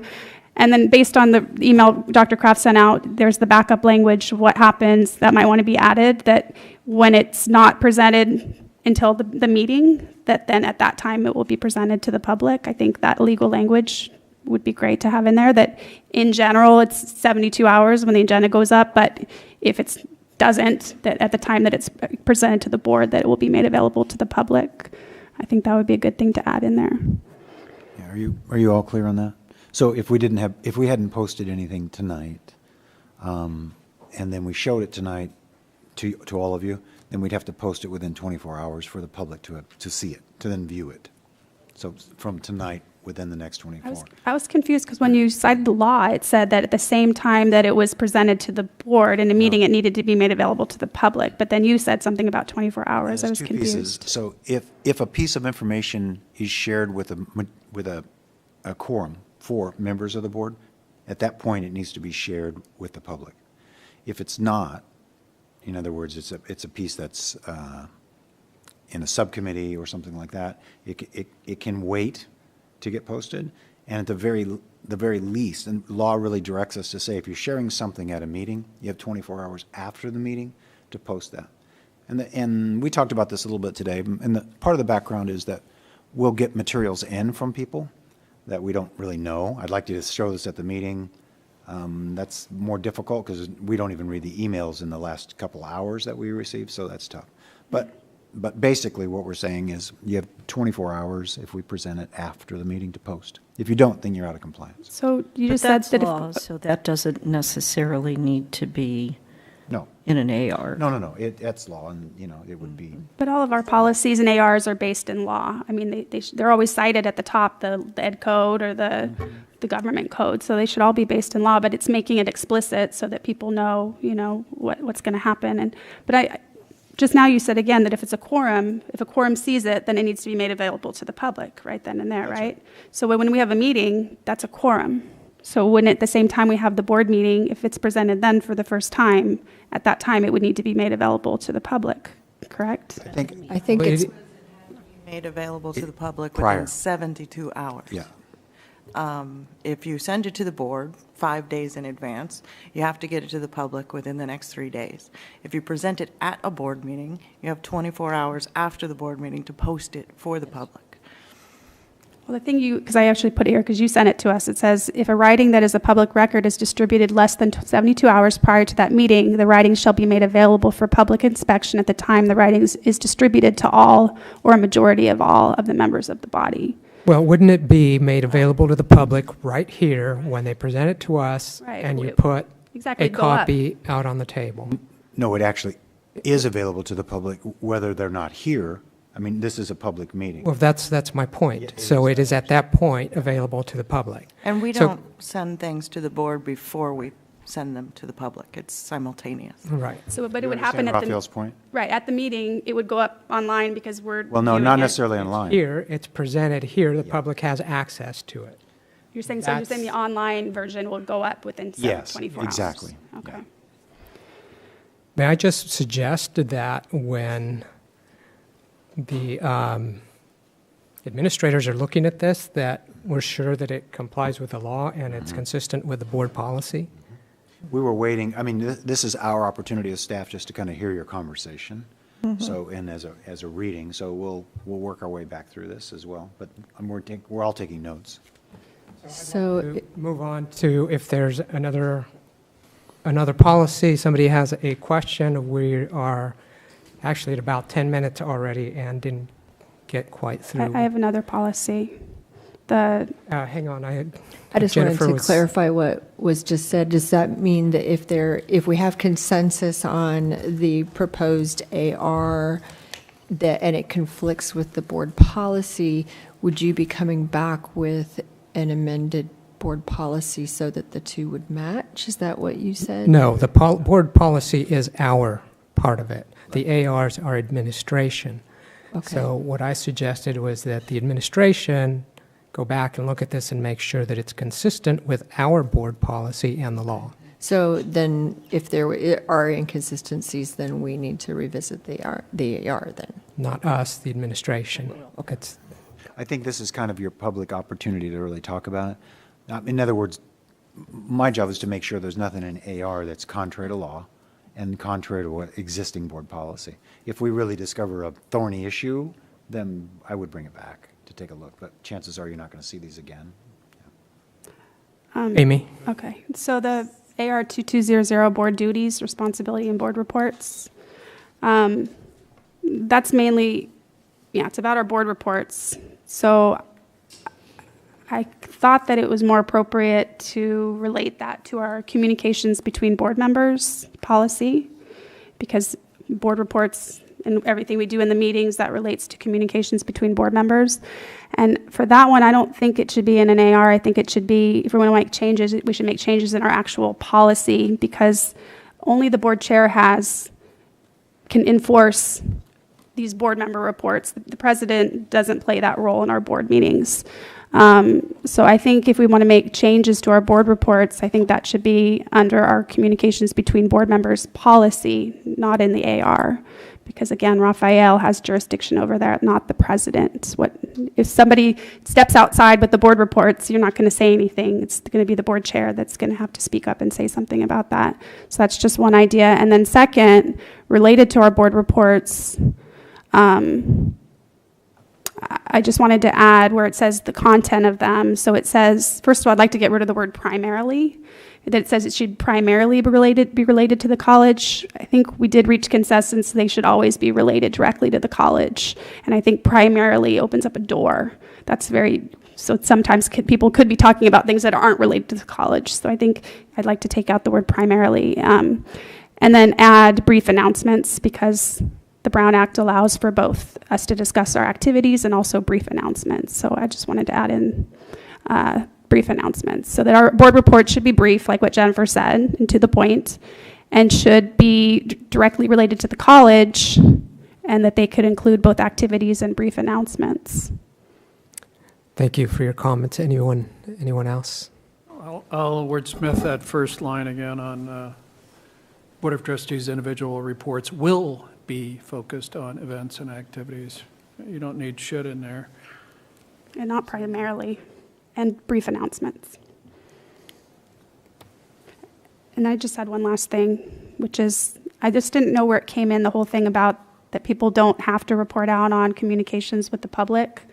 I don't know where that came from. I don't remember discussing that as an issue, and I don't feel it is an issue. I don't think anybody thinks they have to report out when they get a communication with the public. So I just don't feel like that's bringing up something that was never an issue. I don't know where it really came from. I think that should be taken out. It makes us look like we thought that we had to report out when somebody came to us with an issue, and I don't think anybody thought that. Okay, let's move on. Wait, sorry, Raphael. This is actually important. Yes, decorum and debate. Did you realize that it's just a repeat of the board duties one? Well, yeah, so I think it's a mistake. So I don't know if the team wants to bring something back later, but decorum and debate ended up just being the reposting of the board duties and responsibilities. AR, it's the same. Oh, that was corrected. That was my fault. Oh, well, can we postpone that one then? Because I haven't seen it, because it must have just been corrected right before the meeting. Okay, well, if we can... There's nothing to postpone. Find out, there's nothing to postpone. Dr. Kraft, if you could look into that also.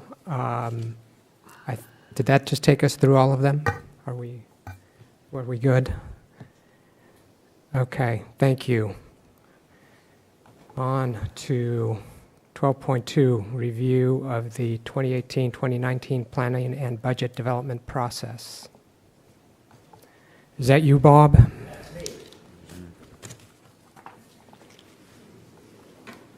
And so we just wanted to take an opportunity. As I said earlier, we had forums in November for the general campus community to talk about the planning and budget development process and how people can participate in that process. And so I just wanted to spend a few minutes walking you through a few of the high points of this, including the template that people use to submit their unit plans as part of this planning and budget development process. And so just to say that this is a year-round process, we're looking at annual or year-round planning, and to introduce the strategic initiatives that were approved as the strategic plan at the last board meeting, as well as to introduce the new template. So we wanted to make sure in these forums that everybody knows who the members of the Planning and Budget Committee are, but more importantly, who their budget center managers are, because it's really by working with your budget center manager that you become or can participate in that process. And we had gotten feedback in previous years that people wanted to participate in the process but weren't sure how to do it. And so making sure that everybody knew across campus who was responsible ultimately for the budget development process in those areas. We walked everyone through the timeline for adopting the strategic plan. You saw this at the last board meeting. We walked them through the 5 strategic initiatives that you adopted, which will be the basis of the unit plans that they submit for new strategic initiatives in each of their areas. We also showed them the budget values and assumptions that you adopted at the last board meeting. And then finally, we moved into the planning and budget development template itself. And Carolee or Catherine, how do I get to the desktop? Because we have the template, a live version of the template on the desktop. Okay, thank you. So this is the template, and all of this information, the PowerPoint itself, as well as the template, are available on the Planning and Budget Committee website, and that was announced at the forums. But our attempt this year was to simplify the process so that it would be, we had gotten feedback that people felt that it was difficult or confusing to present their unit plans.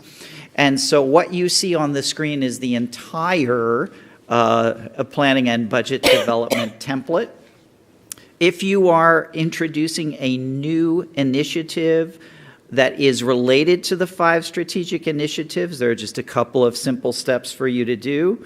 From the drop-down, you select which of the 5 strategic initiatives your particular plan or piece of your unit plan would be related to.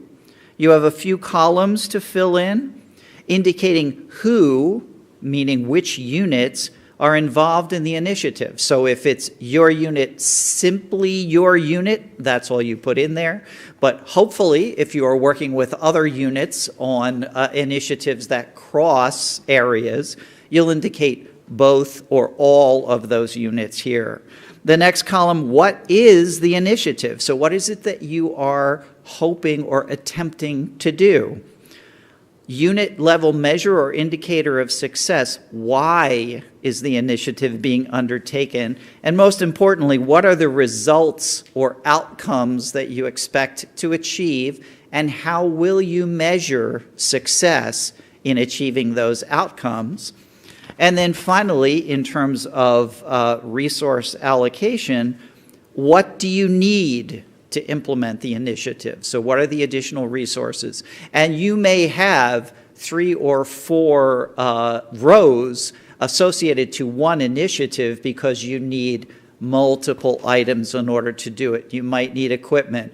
You might need some additional staffing. You might need renovation to a facility in order to allow you to undertake this initiative. Now, if you are at the unit level, that's all that you need to fill in. You then submit that to the next level supervisor, your dean or your supervisor.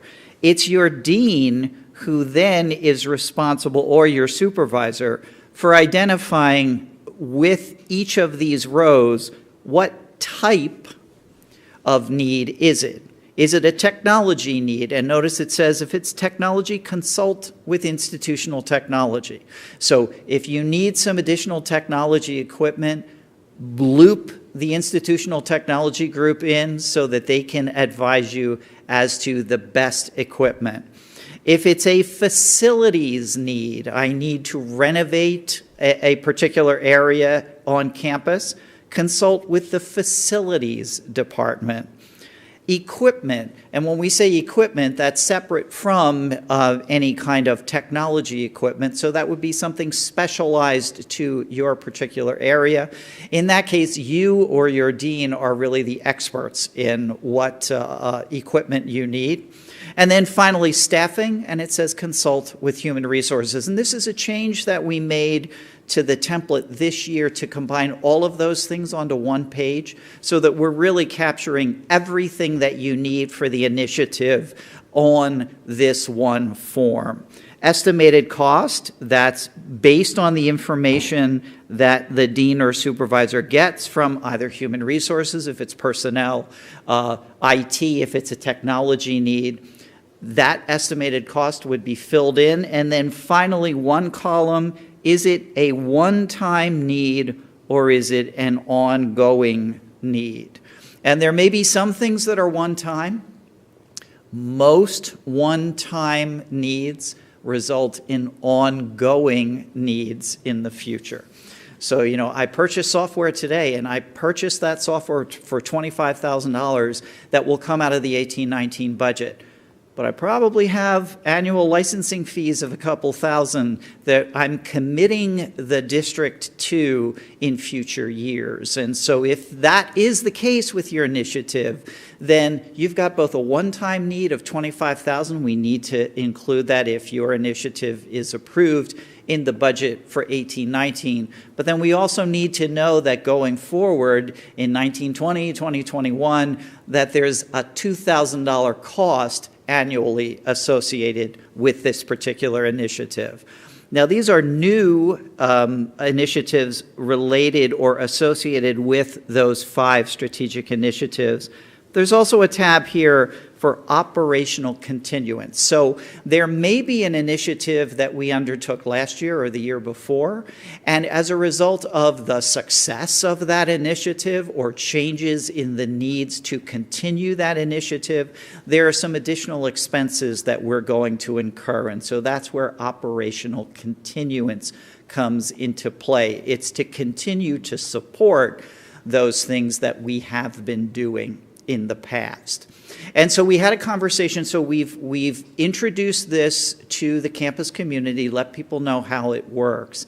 When we come back in January, that's when the area councils, the instruction council, the student affairs council, the administrative services council will get together and talk about what the goals for those areas will be for the year. Then the units develop their unit plans based on how they support those overall initiatives, and that's how the whole process rolls up to the area councils at the end of February.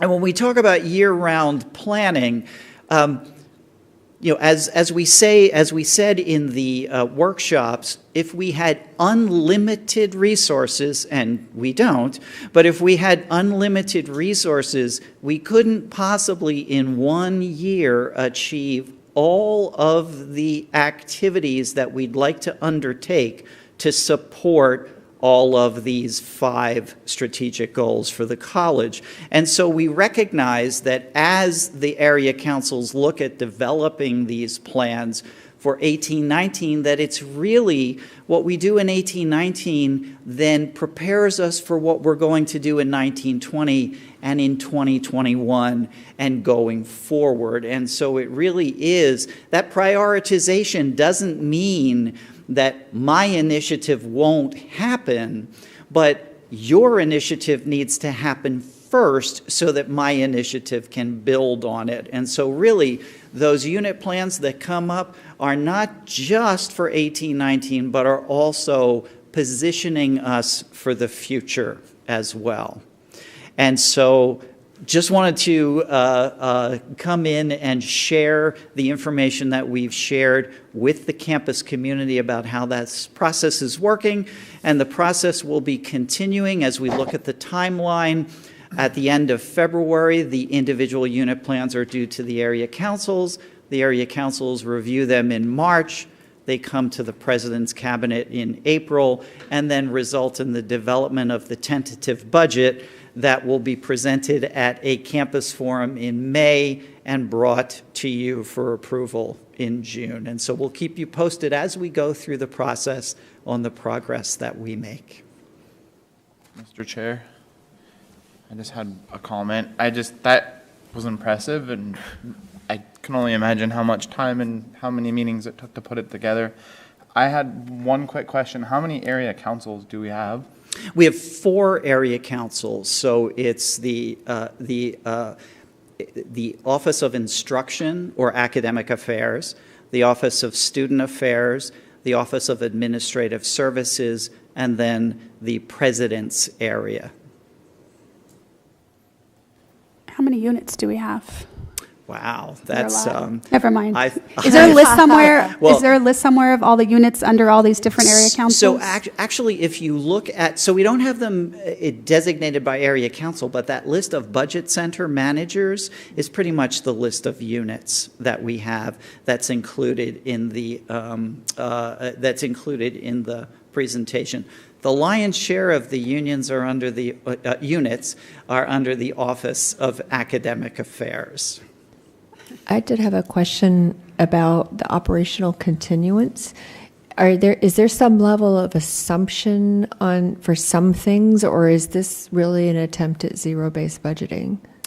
Well, there is an assumption on some things, but the idea of operational continuance is saying, so I have an initiative that we undertook last year, let's say, and it was funded in last year's budget. But in order to continue it in this year's budget, I need another $10,000. Well, now, really, it's up to the area council to say, is this something that we want to continue to support? Are we seeing benefits from that? Is it in the best interest of the area and the institution as a whole? Because we're going to continue to allocate that initial money plus the additional $10,000 every year. So we had the gentleman earlier this evening that spoke, I believe Ron Rogers, about lights on the campus. And I understand something like that would probably go under facilities and equipment. And It would, yeah. how long would we think something like that would take to go through the process? I mean, if it's brought in by the public like that, just roughly an idea. Well, so that happens to be in the Administrative Services Area Council, so I've made note of the couple of things that he mentioned about pedestrian pathways and lighting. I'll be taking that back to facilities because that falls under Administrative Services, and we'll be looking at ways of, number one, incorporating that into a facilities master plan, but also looking at other sources of potential funding for that. You know, for example, we get an amount of funding every year from Prop 39. We're entering the 5th year of that, and it was a 5-year funding stream. But that's for energy efficiency initiatives, and what many campuses, including our campus, have done with those funds is to improve lighting throughout campus. And so we have some funds available. I'll be talking to Matt Christensen about how we might utilize those funds to help address some of those issues. Just roughly how much on the Prop 39 in that? Well, so we're receiving, last year we received $139,000. This year I believe we're receiving approximately another $139,000. Okay, thank you. Amy. I'm wondering, so you just mentioned when you get feedback like that, you look at how that could be incorporated into the facilities master plan. And I know we're trying to get a lot of feedback from the campus and the community about the facilities master plan. So as we get that feedback, I mean, the board approved the facilities master plan. How is it a living document? Is it, you know, how difficult is it to make changes to the facilities master plan at this point as we get that feedback from the community and from the college? Sure. So first of all, it is a living document, but certainly the facilities master plan includes infrastructure upgrades and pedestrian pathway upgrades and upgrades to the central passageway through campus. And so what came up at tonight's meeting isn't inconsistent with what's in the facilities master plan and really is more about the execution of the facilities master plan. And so we will be utilizing the feedback that we're getting from the campus feedback forms for the internal community, feedback that we'll get from the external community as well, to advise how we execute the facilities master plan. A couple more questions, Manveer. You mentioned the $139,000. Where can I find out where that money's already been spent from past years? Oh, well, we can certainly provide that information for you. It would be included in previous audit reports, as well as the certainly the financial statements that we produce from the Business and Finance Office would include information related to those additional sources of funding that are available. And as a follow-up, are you aware, do we spend all of it every year, or do we spend a portion of it and is the rest saved? Well, so what we've done with it in past years is to spend a portion of it in one year, but the reality is with many of these funding sources, the amount that you get in one year isn't enough to do a significant project. But if you use last year's money in combination with this year's money, then you can undertake a significant project. So for example, and this isn't Prop 39 money, this is scheduled maintenance money, but we replaced the roof on the 600 building, the gymnasium. That was using scheduled maintenance money that we received over a 2-year period because that was a significant investment that exceeded what scheduled maintenance amounts were in 1 year, but combining 2 years allowed us to do that.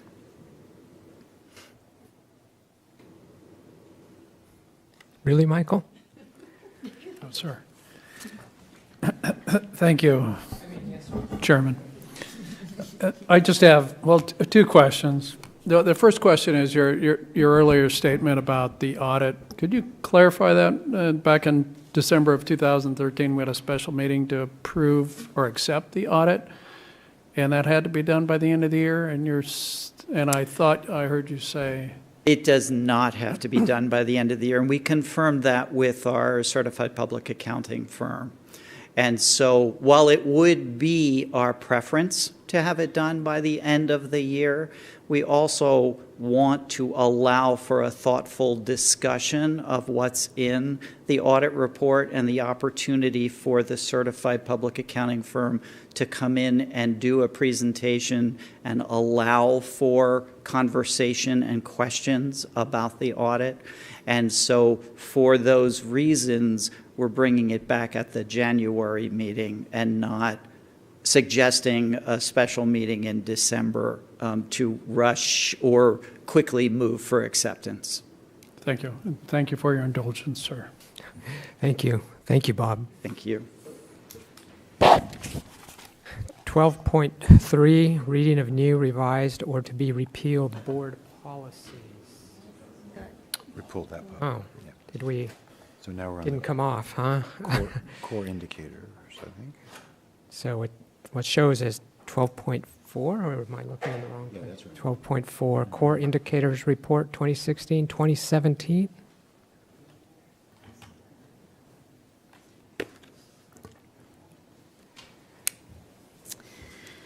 Okay, hi again. I'm here to present the Core Indicators Report tracking our 2016-2017 performance on 5 institutional performance measures. And first, I'm going to provide a little bit of background on the 5 measures and the purpose of this report. As part of the 2013 annual report to the Accrediting Commission for Community and Junior Colleges, the ACCJC, member institutions were asked to identify institution-set standards on 5 indicators, and those are included in this report. Those are the successful course completion rate, the fall-to-fall persistence rate, the number of degree recipients, and also the number of certificate recipients, and the number of transfers to four-year institutions. The institution-set standards were intended to define institutional and academic quality, and should performance ever fall below the established standards, then it should trigger some kind of institutional response to explore the issue, implement strategies to provide additional support for student success and achievement, and thereby improve institutional performance. As required, MVC established the institution-set standards in spring of 2013. And then in the following academic year, 2013-14, we developed the Core Indicators Report to help monitor and evaluate performance against the institution-set standards.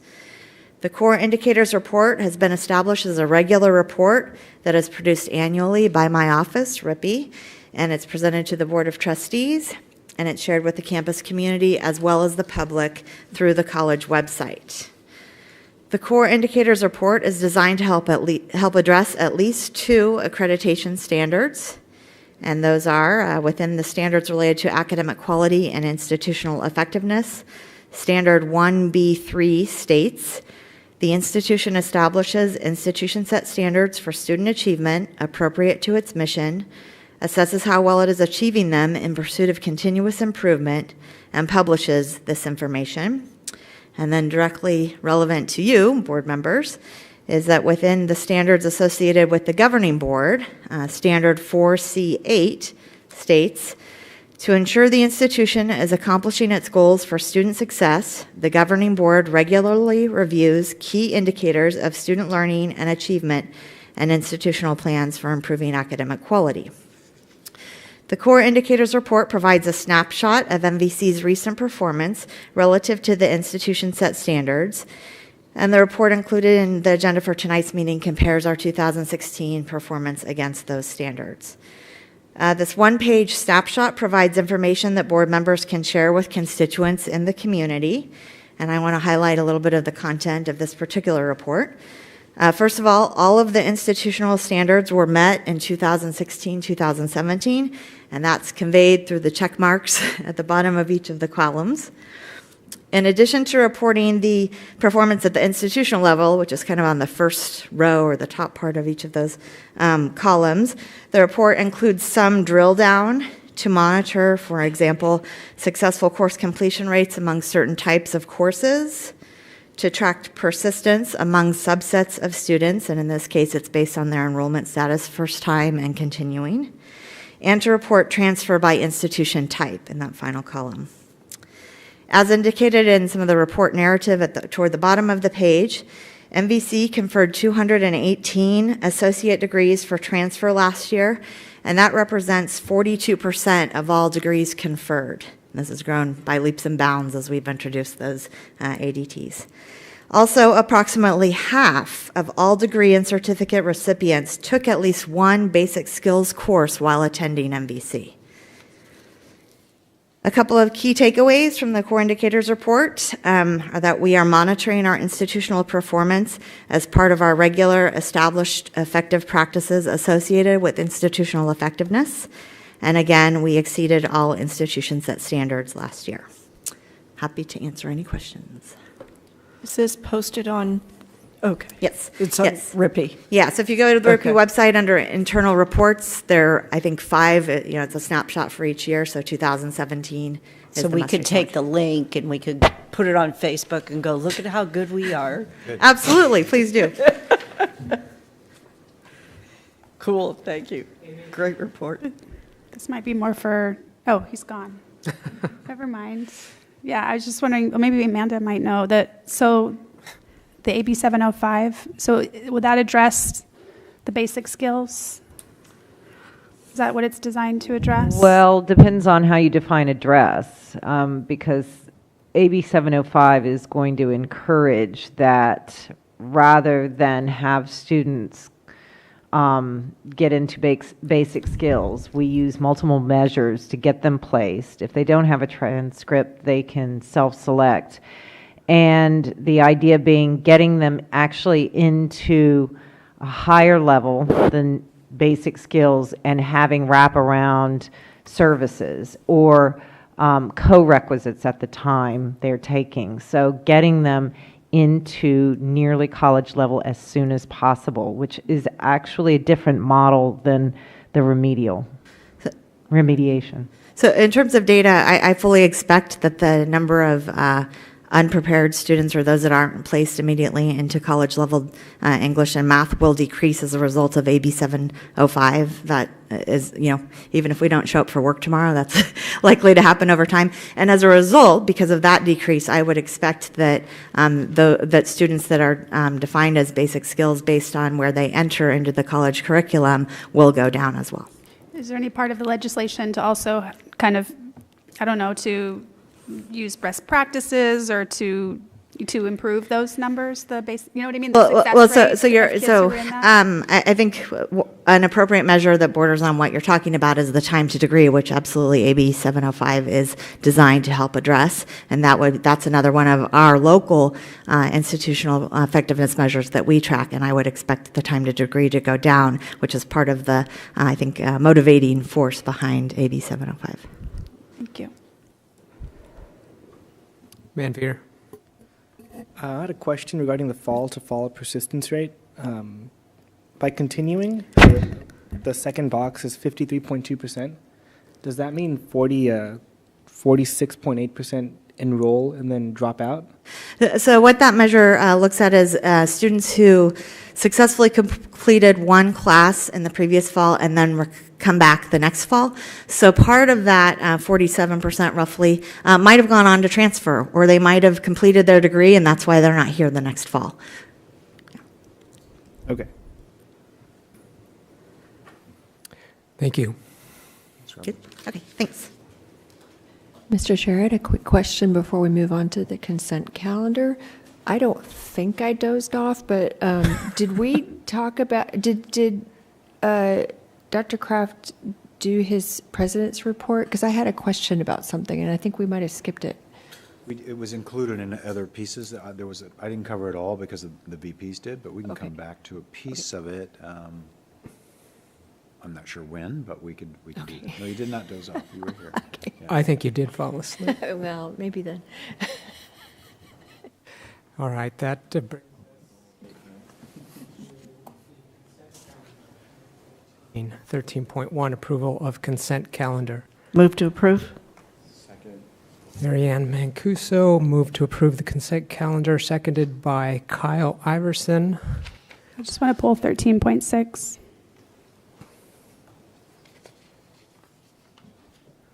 13.6, the human resources document. Do we need to amend your motion to approve the consent calendar with excluding 13.6? I move to amend the motion. Thank you. All in favor? Aye. Aye. Aye. Item 13.6, human resources document of December 5th, 2017. Amy? I just had a general question. I was wondering, this would be for Charo, I think. So the work study, is that something that would appear on the human resources document, those kinds of positions, work study positions? The work study position is managed by financial aid paid out of federal work study funds. What you're seeing here on the HR doc comes out of funds, whether it's general funds, grants, other funding sources. So work study will not be present on this document. So the follow-up question was, so apart from work study, there are some student positions that I guess don't go through the normal hiring process, but they show up on this document. Is there any way, like, how many of those positions are there, and would those be indicated on this document, those types of positions that are student positions given to students where they don't go through the normal hiring process? They have their own set of criteria within that position. I'm not quite for sure I understand what you're asking for, but Dr. Kraft, if you would like for me to spend time to do that additional research, I can definitely bring information back at the next Sure, board. you're looking for a process question, how a student worker would get hired? Is that Well, what you're thinking? so I understand that there are some positions that are given to students that don't go through the normal hiring process, but they have their own criteria within that position, and that they sometimes show up on this document. And I was wondering how we know how many of those positions there are, and how we would, if they're indicated on the document in that way. If a student appears on this document, they have accepted a part-time hourly or a regular classified administrator confidential faculty position, and they just happen to be a student. But They would have gone through the normal hiring process? For part-time hourly, we don't have a recruitment process where we have a whole committee. For all of our regular full-time positions, yes. And so the answer is yes, depending upon the category for which they're applying for. Are there a lot of those student positions, or do we know how many? In my office, we do not manage student positions, so I can't tell you how many folks come through our office for these other types of positions to help us run the operations of the organizations that happen to be students. I can imagine it's quite a few, but that's not something that... You don't manage that? I don't manage that, nor do I have the information to track how many people are applying for our jobs that are also students. Okay, all right, thank you. Is there a motion to approve? Move approval. Second. Is that Jennifer that made the motion to approve? Michael seconded. All in favor? Aye. 14 action items. 14.1, resolution proclaiming the necessary closure of the Child and Family, Infant, and Preschool Program, the Child Development Center, during the fire emergency, October 9th to the 20th, 2017. Move approval. Second. We need, Oh, a resolution. Isn't that this what is that a resolution. Do we need to read this one into? You just have to name it. Okay, so this, And you don't have to do a roll call. That's kind of old.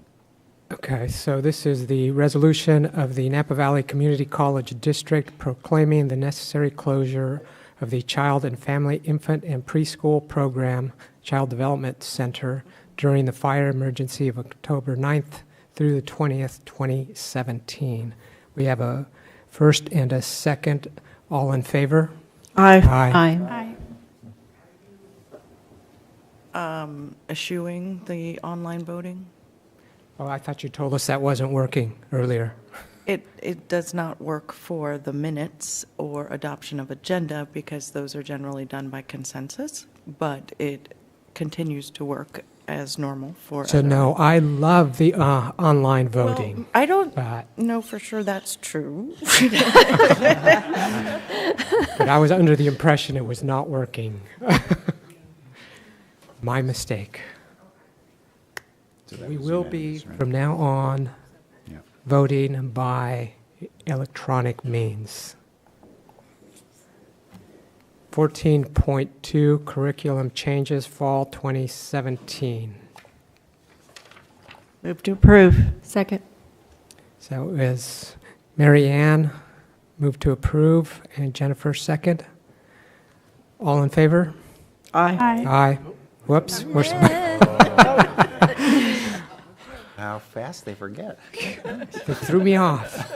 Dozing off now. So maybe the next one. Yeah, let's keep going.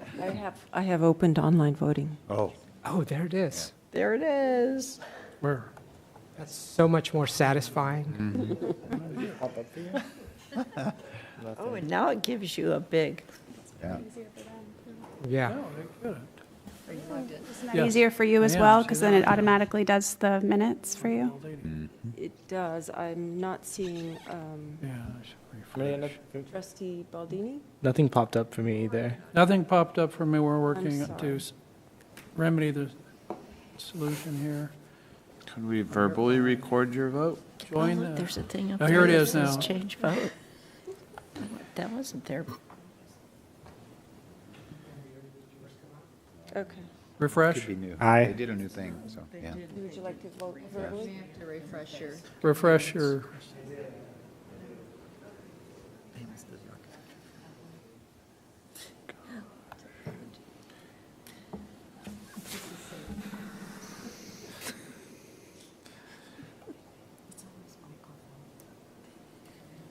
yes. It's this chair.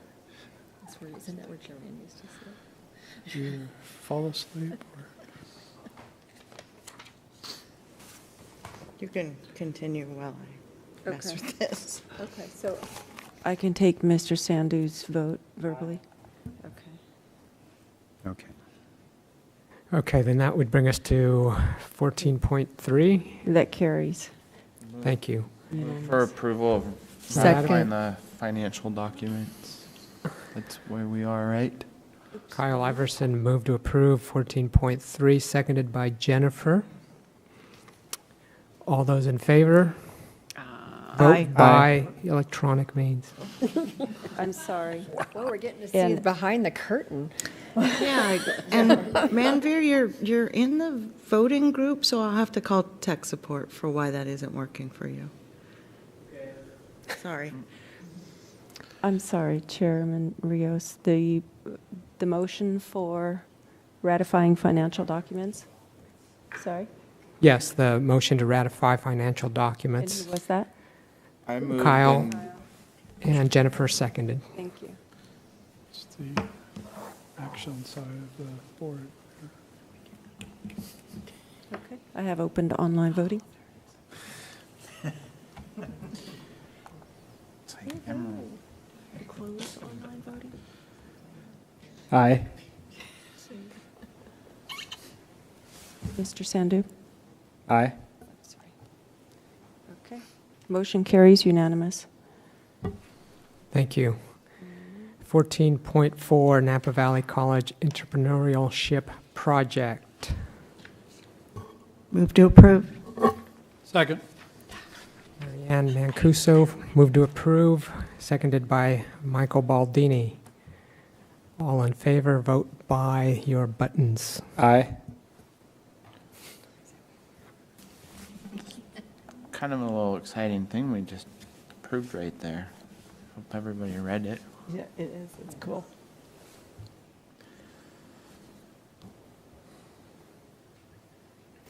Motion carries unanimous. Thank you. 14.5, approval of special privileges for non-resident tuition. Move approval. Second. There's been a motion to approve by Michael Baldini and second by Manveer. Call the vote. Aye.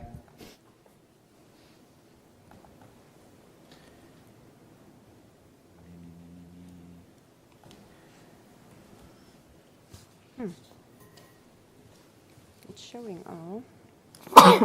Motion carries Thank you. unanimous.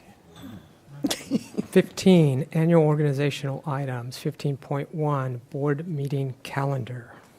Move approval. I just have a quick question. So there's a bunch of, not a bunch, there are a few empty lines. Do those breaks stand for something? Do they mean something? So like right after March? No, I think those are just for convenience, so to separate them. And it's a bigger form. If we had anticipated or you had requested specials, we would have put those in already, but. Okay. Is this before us because of the change of the January meeting? Is that why we're seeing this we just do again? this every year, didn't we? No, we have this for every year, don't we? Yes, we do it every year. Okay. I did have a question, though, about the pre-board self-evaluation retreat. Is that, That was my second question. Are we anticipating that that would just be in place of a regular meeting, or would we do a separate day like we did this year? We kind of listened to you last time. We thought we might be able to put a super long day together, but not 2 days. Maybe a board retreat with a few hours, and then combine with a meeting. As long as you feed us. Yeah, a couple times, right? Yeah. So is the 12th, is that the day of a regular board meeting? Yes. It is? Okay. It is. Is that correct? Yeah. Okay, did we have a motion to approve that calendar? Michael Baldini, was there a second? Kyle Iverson? Call the question? Aye. No vote on here. It's under annual organization items. I didn't get it yet. Didn't get it yet. Vote verbally because it's not tagged as an action item in the system. Aye. Aye. Aye. Aye. Yeah, that's right. Motion carries unanimous. Thank you. 15.2, election of board officers for 2018. Dr. Kraft? Thank you. Let me read. We have an annual script that just follows through. So I'll read it now, and it's in actually several parts here. Introductory remarks. We will now move to agenda item 15.2, nomination and election of board officers. Ed Code 72,000, as well as Board Policy 2210, require the board elects its officers at its annual organization meeting. District has 2 board officer positions. The first is president, the second is vice president, both of whom take office as of January 1, 2017, but will probably not practical that until the 18th. Before making nominations, there is opportunity for public comment on the election of officers. After that, trustees may ask questions. I'll walk you through this as we get there, or make comments. After that, there will be nominations for the office of president, followed by voting. Once a president is elected, vice president, nominations will be open and will follow. State law allow any board member to nominate a trustee for president, with or without providing reasons for the nomination. Any trustee may nominate oneself, and any trustee, including the student trustee, may second a nomination. When there are no more nominations that are second, there will be a motion to close nominations. Again, I'll walk you through. Votes will be cast in the same sequence as nominated. First nominee to receive a majority of votes will be elected to the position of president. If no person receives a majority on the first ballot, then the person with the least votes is eliminated, and you go through that process until we do. If there is only one nominee, then that person is declared president and no vote will be taken. Once a president is elected, the same process is used to elect the vice president. Any questions, comments so far? You said that if there isn't a majority, then the person with the least votes is eliminated. Yeah. But if Manveer can vote, we have a potential for 4, correct? His is an advisory vote. His is an advisory Okay, vote. okay. That's why, yeah. But he can second, yeah. Thank you for that. Yeah, it would be, yeah. Or he could end up president, which is doesn't work either. Are there any members, now we move to the public comment. Jeff?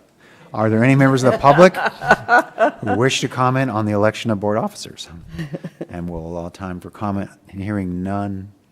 Are there any members of the Board of Trustees who would like to offer general comments before nominations? It's either on the process or the state of the college or however that might work. Good luck. Good luck. Okay, thank you. We good? Okay. Nominations are now open to the trustees for the office of president. Who wishes, and I'll recognize that person, to make a nomination for the office of president? I wish to make a nomination. I wish to nominate Marianne Mancuso for president. Okay. Who wishes to second that nomination? Second. Okay. And you're recording these over there. Okay, so do you, Marianne, have any comments you would like to make regarding your nomination? It's also an opportunity for you to decline if you would wish to do that. Thank you, and I accept. Okay. Marianne is nominated to be board president. Who wishes to be recognized to make another nomination? I think Jennifer. I'd like to nominate Michael. And do I get to say why? Or I'm allowed to say why? Um, I don't have to, but no, I you can. can't actually do that. I can? You cannot. I cannot. I thought it said with or without comments as But- to why. Yeah. I'm sorry? Can you repeat I thought you said with or without reasons. On the front side? Yeah, actually, I think I remember that too. Then yes, go for it. Simply not to think that Marianne wouldn't do a fabulous job, but considering the number of things that we have on our plate this coming year with the potential bond and housing and everything, I think it would be great to have someone who's been here for a while who has a lot of experience that could really lead us in that.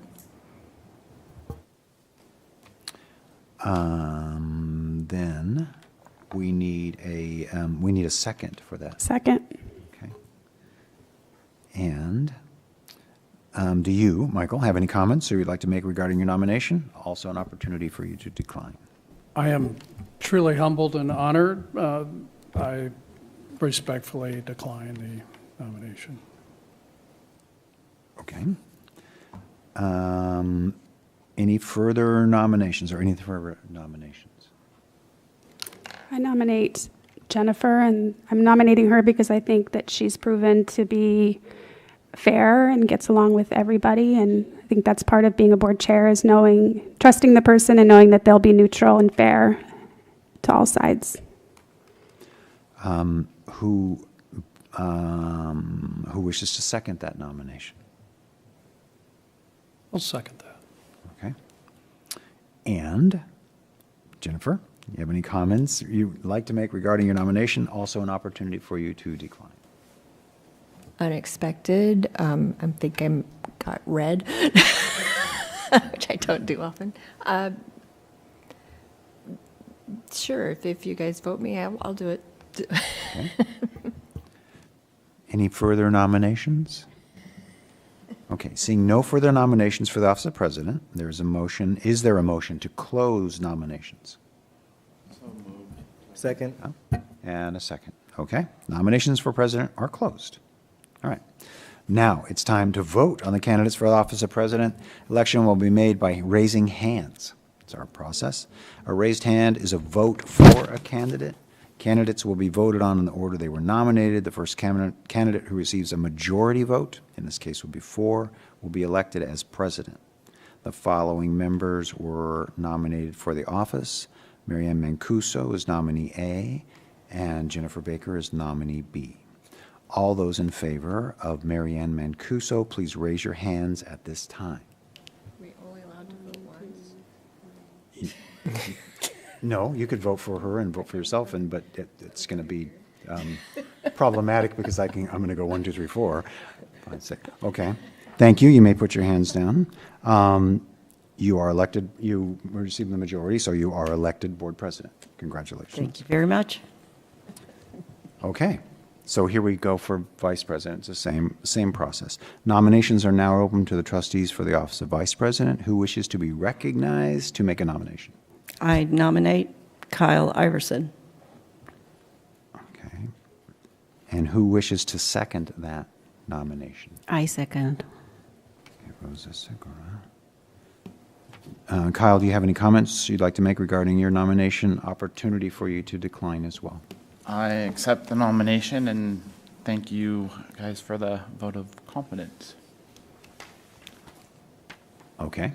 Kyle is nominated to be vice president. Who wishes to be recognized to make another nomination? Amy? Kind of piggyback off what Jennifer said about having somebody with experience during these times. If he's not going to be chair, then I'd like to nominate Michael for vice chair. Second. And thank you. Second, even though you beat me to the punch by asking. And Michael, same thing. Do you have any comments regarding your nomination? So also an opportunity for you to decline. I'll keep my hat in the ring, but I'll take a second. Okay. Any further nominations for? Okay. Seeing no further nominations, is there a motion to close those nominations? Move to close. Oh. Second. Okay. Nominations are closed. Then we have to go back to this. We have 2 members. We have, we're going to do this. I'm sorry. At this time, it's time to vote for the candidates for the office of vice president. Raising hands. A raised hand is a vote for a candidate. Be voted on the order they were nominated. The first candidate receives a majority will be elected. So, all in favor Chair? of, I'm sorry. Yes? Is it possible for the candidates to make a statement? They already had their possibility. Okay. Right? We kind of went through that process. So, okay. I was just making sure that was the statement. Yes. Okay. Yeah, but good call, and thank you. All those in favor of Kyle Iverson, please raise your hand at this time, and then I'll count those hands. 1, 2, 3, 4. That's the deal. That's a majority. Congratulations. You are vice president. Thank you. I look forward to There's no working- acceptance speech. Yeah. There is no acceptance speech, actually. You're one of the statements, so I'm trying to and this squeeze is it for in, the, but- yes, that's good. Excellent. And this is the 7th. I now announce these out for officially, right? Board officers for 17 are Mary Ann Mancuso as president and Kyle Iverson as vice president. Now you may. 18. Thank you. Little script change here. Thank you. We are now done with that. Thank you. Thank you, Dr. Kraft. 16 board reports, 16.1 standing committee and other appointment reports. Number 1, Viticulture and Winery Foundation Board of Directors, Iverson. We did meet. It was a really good meeting. It was a 2-hour meeting. Not that anyone counts the time, but we did go over. There's a lot of exciting things going on out there. One of the things we discussed was what we as a board voted on in was it September? On an MOU with the foundation and the viticulture. I'm gonna pull my agenda up here, my notes. But we're kind of going through a rebuilding phase out there at the winery, integrating the winery into every classroom. There's some really good opportunity down the road with the partnership that I think is going to maybe happen with the foundation and bringing in some more revenue. Mm-hmm. So I think I have to stop needing to do that. There's nothing super big. I mean, we have a new marketing plan drawing down the priority list. We're thinking about a possible wine club, which is really exciting. That could be huge. That would be cool. That's kind of in its preliminary stages right now. Basically, the goal is to bring everything into alignment and tighten everything down. I know that we have some issues with the well out there. There's the need for a pump. We have a well dug, but we don't have a pump for the well yet, which is a little alarming. I didn't get the cost on a pump yet. That was something that we were going to look into there. 10, was it? Did we talk about that, Bob? I can't recall. Well, we did, and it is actually in the program budget for this year. So they just need to move forward on making the purchase of the pump. And and maybe you can help, and I doubt it, but possible. The pump, the drill company. I don't want to put you on the spot. Did a really nice job in donating, at cost that entire well drilling process. And you recall the name? Unfortunately, I do not recall the name, but they did. I'll get that, make sure. They did donate their services. We just had to cover some of the ancillary costs, like the removal of waste material and things of that nature. But basically, the cost to the college for digging the well was about $5,000, which is a significant savings over what it would normally cost. And the reason, sorry. Well, No. just including the trenching too. There was some trenching that needed to be done, and Right, and we're exploring the trenching, whether or not we have the capacity in-house to do the trenching in the vineyard. the other thing that I think is important to note, and Trustee Baldini and Trustee Rios and Segura, I think there's a lot in the wine industry here. Some of the vineyards did get a little bit of the smoke taint. So that's something that we're working on. The fruit wasn't picked in time, wasn't ready.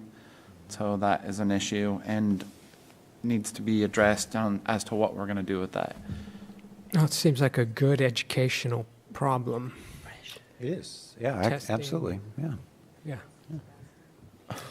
I think the only thing else I would maybe reflect on is the Napa Valley College Foundation talked a little bit about their fundraising. Yeah, I didn't know how much depth I should go into that because I think that's still being drilled down a little bit. Yeah, they'll report back, I think, as they next month. That's all I had. That's funny. Is that all? Can I engage? No, is this your committee? Is this your committee? Where is the well? Well, I haven't actually seen it. I want to go out and check it out. But it's pumping, I think. Oh. There's no issue with lack of water. It's like 700 gallons a minute or something. Wow. Yeah, it's like right out of the river or something. Yeah. Which is a lot better because some of the water that we get in is not, it has a lot of other elements in it that wouldn't be good. I think it was the reclaimed had the salinity. It was too high and it was really hurting the vines. So We can actually go and we can offset, we can use the well water in addition to the reclaimed water. They do a boron test on it? I don't think they did the boron test yet, but that would. Okay, that's a little boron. So. But are you done, Kyle? Really? Thank you. Legislative Affairs Committee. Oh, Iverson. We have, our next meeting is January 10th. I am working on the agenda for that. Trustee Martinson had some things that she wanted to see on it. Also, I think it would be relevant to talk about AB 705. Oh, Amanda left too, so that would be a good one to explore. See how it would affect the district here. It's already passed though, right? What? Yeah, it's passed already, okay. But I think you had questions tonight, so if we wanted to go over that as a discussion item, it might be a chance to address some of your questions. And so our next meeting is January 10th. What's time on the meeting? Well, I think we had agreed on 4, if I remember it, because we had changed the date. Did that work with you? 4:30? We were meeting at 4:30, weren't we? Oh, did you say January 10th? Could you make it possibly a little earlier, like a day early? We actually had changed the schedule to Trustee Martinson. She was only able to go. You had your yoga retreat or something. I was teaching yoga on that day, but I'm actually teaching that day too. Yeah, it's scheduled right now at 4 p.m., but I think you teach in that afternoon, right? Is Yeah. that what you do? I'm going to Hawaii on January 10th. We could move it to Hawaii. Can we do it? Is everybody available on the 9th in the afternoon? Tuesday the 9th in the afternoon? I can do the 9th. If you can make it work, I mean. I can do Tuesday the 9th is what in the it would have afternoon. originally had been, so we're. Oh, wait, right? no, you're right. Sorry. Flipping back Yeah. and forth. Yeah, no, you're right. I work both days in the afternoon. Can we do later? We can email. Let's email. Well, It's we helpful can drill now, it down right now because honestly. it's one that. Is this the 10th still that we're talking about now? Yeah. So, I Because think. you're in that, aren't you? I am. I'm got it. I mean, I can work later. I'm always here. I could do it earlier, like 3. I think I'm teaching, I don't know, it's starting in January, but I think it's 4:30 to 5:30 on Monday and Wednesday. Manvir, what would work? Either after the 15th Oh, or before the 10th. we're doing. Can you postpone your If you guys don't get this together, I'm going to disband this committee. I have a few minutes left. If you guys are fine for the moment, just changing the day and the time, because I know it's something that Manvir wants to do, so I'm open to trying to find 9th? another date. Well, he's after the 15th. Trustee Martinson can't make the 9th, is that right? I could do Monday the 8th. I don't think there's any urgent matter. Yeah. Why don't we do one of those calendars where you can put in, A very good idea. yeah, doodle- doodle calendar. Let's do a doodle. Scratching, so Oh. scratching Okay. January 10th as our next meeting date, and we will come back through email and pick a date after the 15th in January. Can I bring up an issue that we could talk about there now, or is that for later? Can we do it in email when we do the agenda? Cool. Okay, you guys will confer by email and come up with a date. Thank you very much. Audit and Finance Committee, Mancuso. As Bob said, we're not meeting until January. January 11th, right? Yeah, so the date that's proposed is, a date and time is January 11th at 3:30. Thank you. District Auxiliary Services Board of Directors, Segura. I'm happy to report that we met. We met yesterday. We didn't have any finance issues to discuss because the budget is not ready yet. So we will be discussing that on our next meeting, which is January 12th. In attendance to our meeting was Ollie. And what is Ollie's last name? Gray, Ollie Gray. He manages the cafe. And he reported that up to date, cafe is 40% increased in sales, which is really good because it kind of been operating on a deficit or very close to a deficit, or so they're making a profit. He attributes the profit to the new sales process. He's using Square. So, and he has longer hours as well. He opens at 5:30 in the morning, closes at 9 o'clock. He has changed the menu somewhat, so it's better, healthier, and more options. So that was good. That was a very nice positive on money. We are, the contract with the Silverados is being looked at by legal, because there's a lot of things that goes in that contract. You know, it includes food, the wine, the where and how. So that it's not completed yet. Napa Valley, the Festival Napa Valley Partnership is continuing. It was a very mutual benefit for both the festival and the college. They got to use state-of-the-art facilities, and we got a lot of promotion out there. They're bringing the right kind of people to a lot of what's going on there.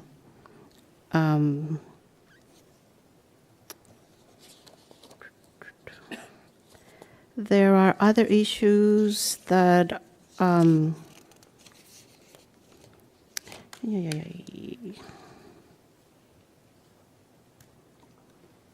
the master agreement. That's on the table as well, and it's being looked at by legal. So we'll bring it possibly the next meeting, to the next board meeting, or maybe after, to the board. I have another phone call with them tomorrow, so I'll see. So, yeah. And that's about it. Thank you. And that will bring us to 16.2, future agenda items. Really quickly, when we moved the other ad hoc stuff up, it also sucked the real property or whatever it's called up. And I had a question that I just wanted to ask about that. When it first got started, I think that one of the components was about, working with other entities that kind of share borders with. And I just wondered if, like, the issue that was brought up in public comment by the gentleman about pathways and pedestrian pathways, if that is something that committee should look into, since once we get past the border of the college, it's not our property anymore, but we do have an interest in it, and the Vine Trail and that sort of thing. So I didn't know if that is something that would be in their purview. It's not, and my response would be, it's not inconsistent with something they might talk about. I think the first steps would definitely be staff, our team reaching out to Gasser and those pieces, and not ask that committee to go out and spend hours, in doing that scrub work. But we would probably arrange good conversations if there was somebody, if it rose up to another time and we needed the committee to weigh in a little bit, to bring you as a board that information, that would work well. But I think that occurred to me as well tonight, so those are great suggestions, right? Yeah. We do have a revised purpose statement. We do. I don't know if you wanted to look at that. Chair? Actually. Manveer? It's a question, and then I would like it to be an agenda item. Hang on, were you, I don't think we were done with this cool. issue. Carolee, you were... Dr. Kraft took a pass at revising it. We had previously discussed that at the December meeting you would review this. And so it's been revised to be more clearly a single topic charge for the committee, and should answer some of the concerns about whether it was appropriate to be ad hoc or not. So it's a discrete Mount Veeder Farm review and study. So the first sentence, though, says that it'll be reviewing and evaluating existing real property assets, plural, which seems broad still. We have actually two on Mount Veeder, 2 parcels. And that's what that is. So we're trying to address, remember we had talked early on that we didn't, it's not, this committee is not yet structured, or we're not yet sophisticated enough to be able to make this, I think, a standing committee. It would be, we'd have to actually look for items to bring to that committee, because we're not structured there yet. So we're looking for an ad hoc, a one-item issue that the committee could then work on. We had talked last year about doing the north property. I think that some of that good work was done, and now I think appropriate for this year might be a Mount Veeder look. So then can we strike the first sentence? If it's just about Mount Veeder, then why isn't the second sentence enough? The committee's review will focus on the Mount Veeder farm properties. Period. Why do we need the first sentence, which seems broad still, again? Well, the first sentence is identifying as an ad hoc committee. Okay, so can we just say that it's an ad hoc committee? And then that's a definition of an ad hoc committee, time to time charged reviewing. And then So you're saying the real property assets of Napa Valley Community College districts? That's the Yeah, part? taking that off because that's broad and just saying that it's an ad hoc committee and that its focus will be the Mount Veeder farm properties in the context, ... Fine. I think we have spent so much time on this description of an ad hoc committee that I think at one point it probably read the way that you're proposing, and now it's a lot cleaner. It's actually longer. I think it's fine.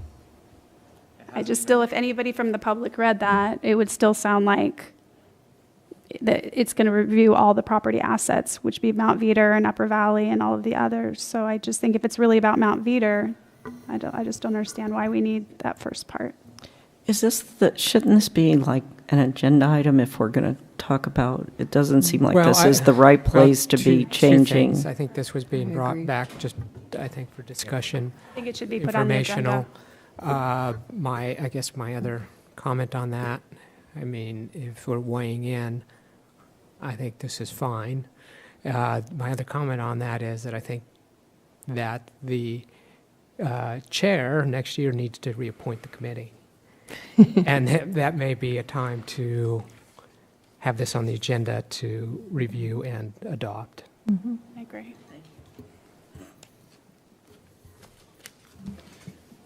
Thanks. Okay, Manveer? Do you know which month specifically you will be taking input from the public on student housing at a meeting? Like for more specific things. Say that again. Ask the question again. What month specifically the board will be taking input from the public on what should be specifically in the student housing? No, I couldn't answer what month particularly. Over a period of time. Okay. So beginning maybe the last part of this term through next year. It will be an ongoing process too. It won't be just a one-time shot. It'll be a longer term. I'm not sure where this relates to anything, but I think that's back in the president's report, and I know I had a question about the it would be a future agenda item if you knew what month. I got it. That's why. That works. Yeah, that works. So we will come back to that. Is that good enough for right now? Yeah? Yeah, since we don't know which month it would be then. Yeah, no. And it won't be a single month. It'll be a series of a long and detailed process. Can we have that? I think that was I'll wait. mistakenly Can we have put future agenda items? Okay. That's where we are. Okay. In the president's report, there was the housing update, and I had questions about that too. And so I'm wondering if we're not going to go back to that tonight, can that be an information discussion item at our next board meetings? Or will it be in your president's report that we'll have an opportunity to talk about that? Sure. I mean, I don't have a problem with that. I mean, if there's a kind of a straw vote, I guess I'm still looking at you. Yeah. I don't have a problem with that either. I wanted to know specifically about the surveys, for the rare plants, and who's paying for that and all of that. And I think that was kind of on the radar for updates as things are happening. Exactly. Yeah. Okay, so that'll be next month. Mm-hmm. Okay. And Manveer, just to, the students can come in at any time and public comment, Absolutely. Give us information. Yeah, like the young lady did this evening. Yeah. Just some background on was at the last meeting, I thought we placed it on discussion because we talked about it during future agenda items. And so students were asking me what they would like to speak on. I was like, yeah, I'm pretty sure there's a discussion item on student housing because at the last meeting we talked about it under future agenda items. So it'd be cool for it to be an actual agenda item so I can specifically state, hey, this item, we're going to be discussing student housing, come to this meeting. And I think to Trustee Mancuso's point, I mean, just like tonight, students, anytime, right? I know faculty and the community will probably weigh in at some point over the next few months or years. Yeah, it just seems to me there hasn't been a decision to do it yet, so there's not an agenda item, but they could come in and speak to it on public comment when it's not on there. I had two things that I wanted to How add. about one, and then we'll give somebody else a turn, and then we'll come back. Are Go we- ahead, Jen. One is just, actually want, there are more questions that might be solved by an agenda item. First is the employee satisfaction survey that was posted and shared. There was a piece at the very bottom that said that there was going to be a presentation to the board. I just wondered if that was something that would be coming soon. And then Point of information. Not sure that should have been in there, but not. But this, I think the presentation to the board was exactly what we did. It's posted and take a look. Oh, okay. Yeah. So if we have questions, do we just direct them? Yeah, you Okay. can contact our office, you can contact, it's HR piece, Okay. so, Charles' office would be best, but yeah, sure. And my second is I would like, and again, it doesn't necessarily need to be an agenda item, but I'd like to get some kind of an update on where we are with the website, because I know that January 1, there's going to be new compliance issues with ADA that are going, and we're nowhere near. And so I just like to know, at least, I know that it was the same thing with the school district where we're working on it. And so as long as you can prove and show that you're working on it, you're okay. But I just would like to know where things stand. I've written it down, and we'll decide whether or not it comes back as info or whether we do a kind of a report out to the trustees, detailing, either way. Yeah, but either one of those ways will happen. Is this taking the place of, because we approved the AR and said that our process was to submit requests in writing 2 weeks before the meeting. And I thought that it's having the standing item was more to give an update, the board chair to give an update on where the status of those requests. So I'm a little confused. I think one supplanted the other. So people still need to submit in writing, like per our agreement, right? I 2 think weeks that in was advance of the meeting? I think that was the preferred method, but I don't think there was any agreement to take this off of. No, I thought this was like for you to give an update, like these are the ones I received and this is where we're at. Because so for example, my question is, I thought based on our meeting, that the question of whether or not to have legal counsel at our meetings was never put up for a vote. So I thought that would have been on tonight's agenda. So I just want to know the status of that particular item, because that's an item that we were moving along and then all of a sudden it got dropped. So where's that? When will that be coming forward? That, I can't tell you that it will be. As I discussed with you, I said I was going to check to see if, as you stated, that we had agreed that anything that was requested in writing would be on the agenda for a vote. And I believe you said that was in the AR, and it's not. I sent you to the AR today. That doesn't say that. It says that board members should submit requests in writing 2 weeks in advance before the meeting. Doesn't say that those items will come up definitely on the agenda.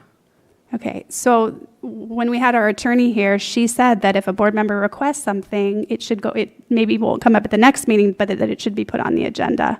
Why wouldn't board members be able to put items on the agenda? The public can. Why can't the board?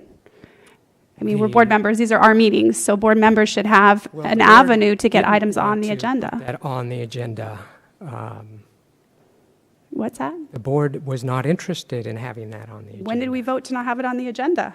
It was already on the agenda. You were bringing back information, and then we were going to make a decision, and that never happened. We never finished the item. I think you did finish the item, and he finished the item. You made a presentation and took the pulse of the board. And there was not an interest to come back. No pulse taken. There was. Yeah, we took a... We make decisions through board actions, through votes. It was never put up for a vote. It was the board chair pretty much said that he had some discussions outside of the board meeting and that there wasn't an interest, and that was the end of it. I don't think that's how we make decisions as a board. There were 3 people interested. There was a minority at the meeting that was interested, and after that, that minority shrunk. But that all happened outside of a board meeting with some conversations outside of a board meeting that the whole board wasn't no a agreement part of. by the board or request by the board to have that item come back for a vote. I think it was recorded as a consensus decision. It happened during a board report. The decision was made during the chair's board report. That's not how we make decisions. We make decisions as a whole board on items that are put on the agenda. That's how we make decisions. The board chair doesn't have a conversation outside of a board meeting and then come and announce in a board report that there's no interest. So again, I'm asking that we follow the policy, that all items are treated the same, and that when something is submitted in writing, if it relates to the college, it should come forward and it should have its time. It should be discussed and voted on, and then it is laid to rest. Well, thank you. That was not my understanding. That's not how I read the policy. And So we submit it in writing, and then the board chair decides whether or not it goes on the agenda. the president and the board chair will review the items. And what in is that one- how is it decided whether or not it goes on the agenda? If it relates to the college, it should go on the agenda. And the board was not interested in bringing it back.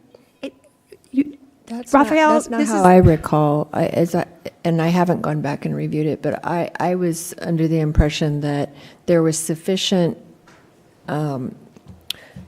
it was minority, but it was sufficient interest that you were going to go and get some more information and come back, and then we were going to discuss it further, and so I don't know whether the plan was that we were going to vote, but there was no discussion. I think Announced in your board report that there was no interest based on conversations you had outside of a board meeting. And then that was the end of it. It was announced during your board report. That's not how we should be making decisions.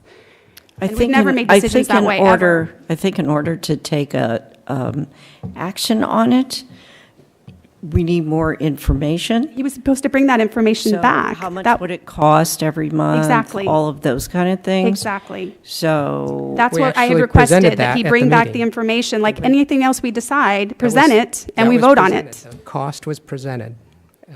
But you were going to get one piece of information, which was whether she would do it on a trial basis. That was the interest, that we do it perhaps on a trial basis. That information was supposed to come There are back. attorneys. They would appear here I whenever we might ask them. submit that if we had an attorney here, we Well, could put this to rest. You were the one that said you wanted to confirm that. That was supposed to come back, and then we should have voted on it. That's how we should be making decisions. Well, I have no power beyond this. It could have already been decided if it was just put on the agenda and voted on. It could have been the end of I'm just it. upset that it's not on the agenda item now. We can't vote on it, but I remember specifically talking about it, hearing the cost and the temperature, whatever you want to know call what? it. It's not on the agenda right now. It should be put on the agenda.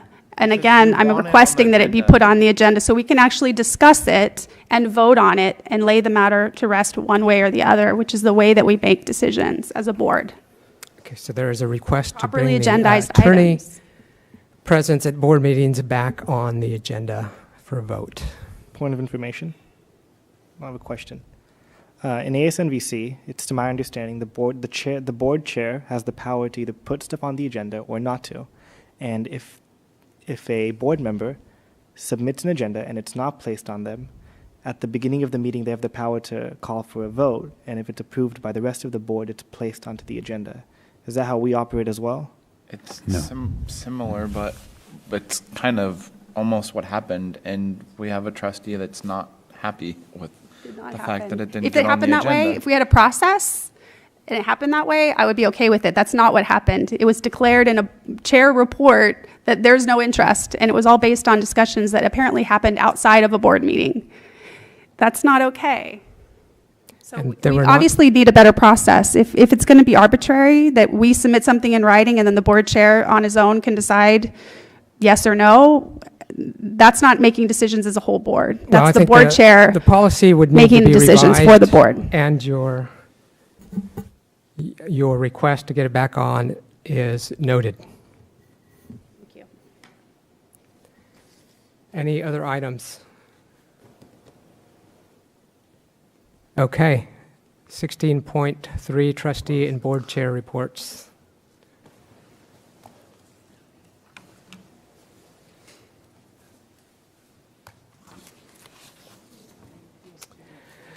It keeps Kyle. calling somebody.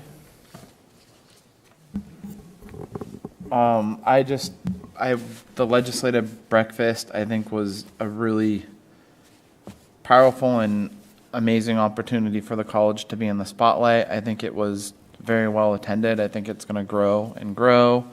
It was nice having Congressional House Representative Thompson come in. He wasn't able to be there, but he did come on video and address the audience, and that was really powerful. Senator Dodd, Assemblywoman Curry, I mean, it was impressive, and I think the college is doing a lot of good things, and there's some there's a really big horizon I think that we're heading towards. It's really bright, and I'm excited to be a part of it. That's my report. Jennifer? I concur. The legislative breakfast was really, really very well done, and it was great to hear kind of just what the different, particularly in Sacramento, what they're up to, and how we can kind of interface with that and leverage some things. The foundation holiday party was great, and I also went to the classified tea party, which was really fun. They gave us crafts, and I'm not crafty, but they made it very simple. So I didn't make a perfect ornament, but I made a decent ornament that I then traded for something better. So that's all. Michael. Merry Christmas and happy holidays to one and all. Thank you. Thank you. Mary Ann. Bodentali. Excuse me? Bodentali. Merry Christmas. I have a whole bunch of stuff, but I'll try to be quick and to the point. I have three things. I think our policy says brief. I have, yeah, right. I have three things that I'll merge into one, and they are Government Affairs Committee and Economic Development in where I live, American Canyon, and Rebuild Napa meeting with Cecilia Aguilar-Curry, and Bill Dobbity wasn't there, but it was part of his setup, and then Workforce Development Board Executive meeting. So I'm merging all three of those together because it's the same theme, and that is that we really have a workforce crisis. And the college is very much a big part of that, of not of the crisis, but very much a part of the solution. And so talking about economic development in American Canyon, you know, we've got this IKEA distribution center that's coming in that's hiring 200 people. And then we've got, you know, this Rebuild Napa meeting was, I don't know, Ron, what, 30 people? Mm-hmm. About 30 people, leaders in the community, people from labor unions, Ron, myself, Bruce Wilson from the Workforce Development Board, Barbara Nemko was there, trying to think of who else, but it was all people either in training or hiring, talking about who's going to rebuild, you know, with all of the work that there is to be done, and where's that workforce going to come from? How can we train them? How quickly can we get them trained? What part does everybody in the community? And basically Bill Dodd and Cecilia both said, you know, what's your ask? You know, tell us how much money you need. What is it you need? Because then we're going to go back to Sacramento and we're going to try to get whatever we can get to make this happen. So, you know, Ron certainly gave some great suggestions on how the college might be able to participate, and then, you know, and so then Workforce Development Board Executive meeting was basically the same theme. We've gotten, with that hat on, $50 million from the state already in dislocated worker funds, and also to actually put people to work that is clean up and work on public lands and really good jobs, really good paying jobs. And it would be, so these people are available to help us even at Mount Feeder, yes, and clean up the property up there. So anyway, so I'm excited to see all the work we're doing in CTE programs, because we need to get people trained and get them to work.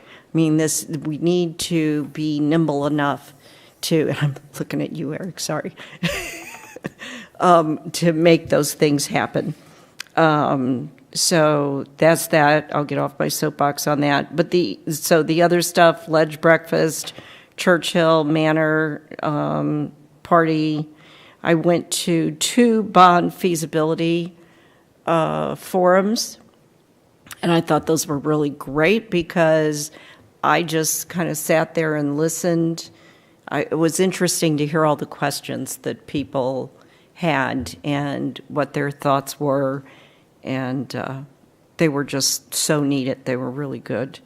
And then went to, over the weekend, Mike Thompson's holiday event up at Culinary Institute, and we had a great showing of our students up there, our students in student government that showed up at the event.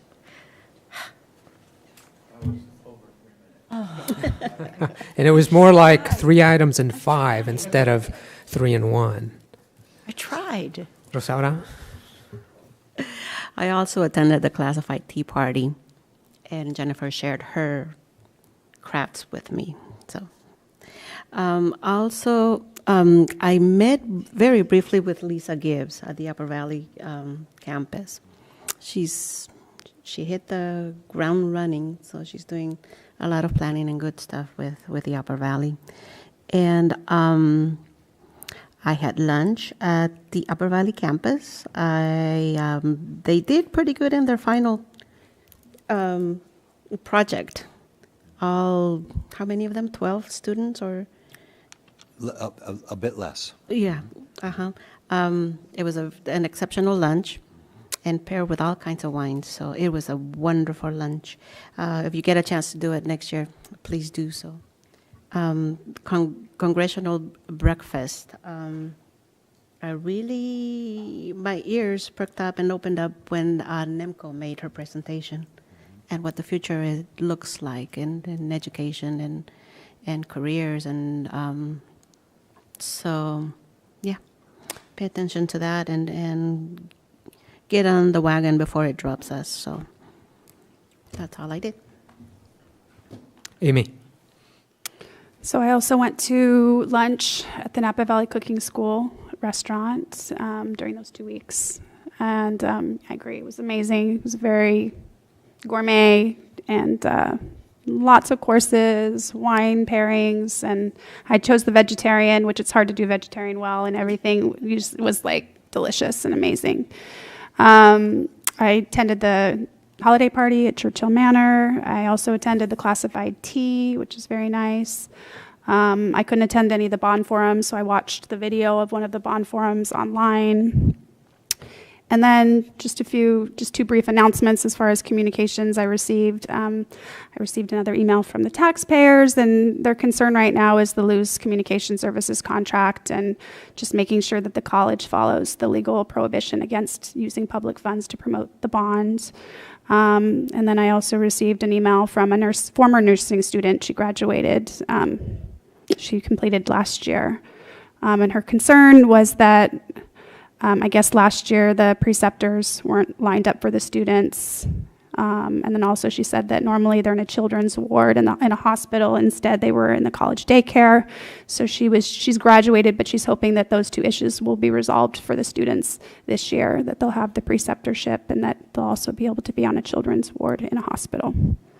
That's it. Thank you. Manveer? I also attended the Legislators' Breakfast a few weeks ago, Congressman Mike Thompson's holiday party, the Foundation holiday party. In the coming future, Trustee Iverson and I will be meeting with Councilwoman Gentry. This weekend, I look forward to attending the Police Academy graduation. I will not be attending the psych graduation on Friday. I have a 6 p.m. ticket for The Last Jedi, which I got a few months ago. And I wanted to address some things that some students brought up. I don't see the point in having to pay for homework, which she brought up. You're required to buy the textbook, but why should we be required to pay to do the homework, which is the point I'm trying to get to? In most classes, it seems that you can get by without using the textbook from the teacher's lecture and the notes. So why are we being forced to buy the textbook when we rarely use it in class even? The teacher in my calculus class, for example, it's very rare for the teacher to say, hey, turn to page 206 and let's go over this. It's never like that. He has his own notes. So why am I paying $100 to do homework and not need the book? And that's in most math classes. And like they brought up, poli-sci does it it's free. English used Canvas for a while, Blackboard. So why is the math department charging students to do homework? And then another thing that a member of the public brought up was safety. Even with SSCCC at our General Assembly, there was a resolution regarding campus safety and increasing lighting. Bureaucracy tends to move slow. It would be really cool to see that if we added lighting by the beginning of next semester. I'm not big on construction, but it doesn't seem that that's a huge thing to do. It seems fairly simple in my mind, but I'm not big on construction. So it would be cool if we can add lighting before the beginning of next semester. I know the school opens up in the beginning of January, so if it's possible to add lighting, that would make us look really good with the community. Thank you. So I attended the legislators', is it breakfast or lunch? It's breakfast. And it was, I think it, at least my perception of it was something that, or I had a perception of the college before, I came on the board that, nobody really knows anything about the college. It's kind of tucked back here in this corner and really had no visibility. And being at that breakfast, I think really has shown how far the college has come to really being a part of the community, and so much more visible now with, all the jurisdictions in the county, and all of the other, elected officials. And I think everybody is now seeing more of the potential of the college that I don't think that was true just a few years ago. So that, and I did briefly go to the foundation's holiday party, and that was it. Thank you. That brings us to 17, continuance of closed session. All in favor? There none. Announcement 18, announcement of future meetings. We just looked at the calendar. Our next meeting is January 18th. So I've got that. There being no other business, we are adjourned. Yeah.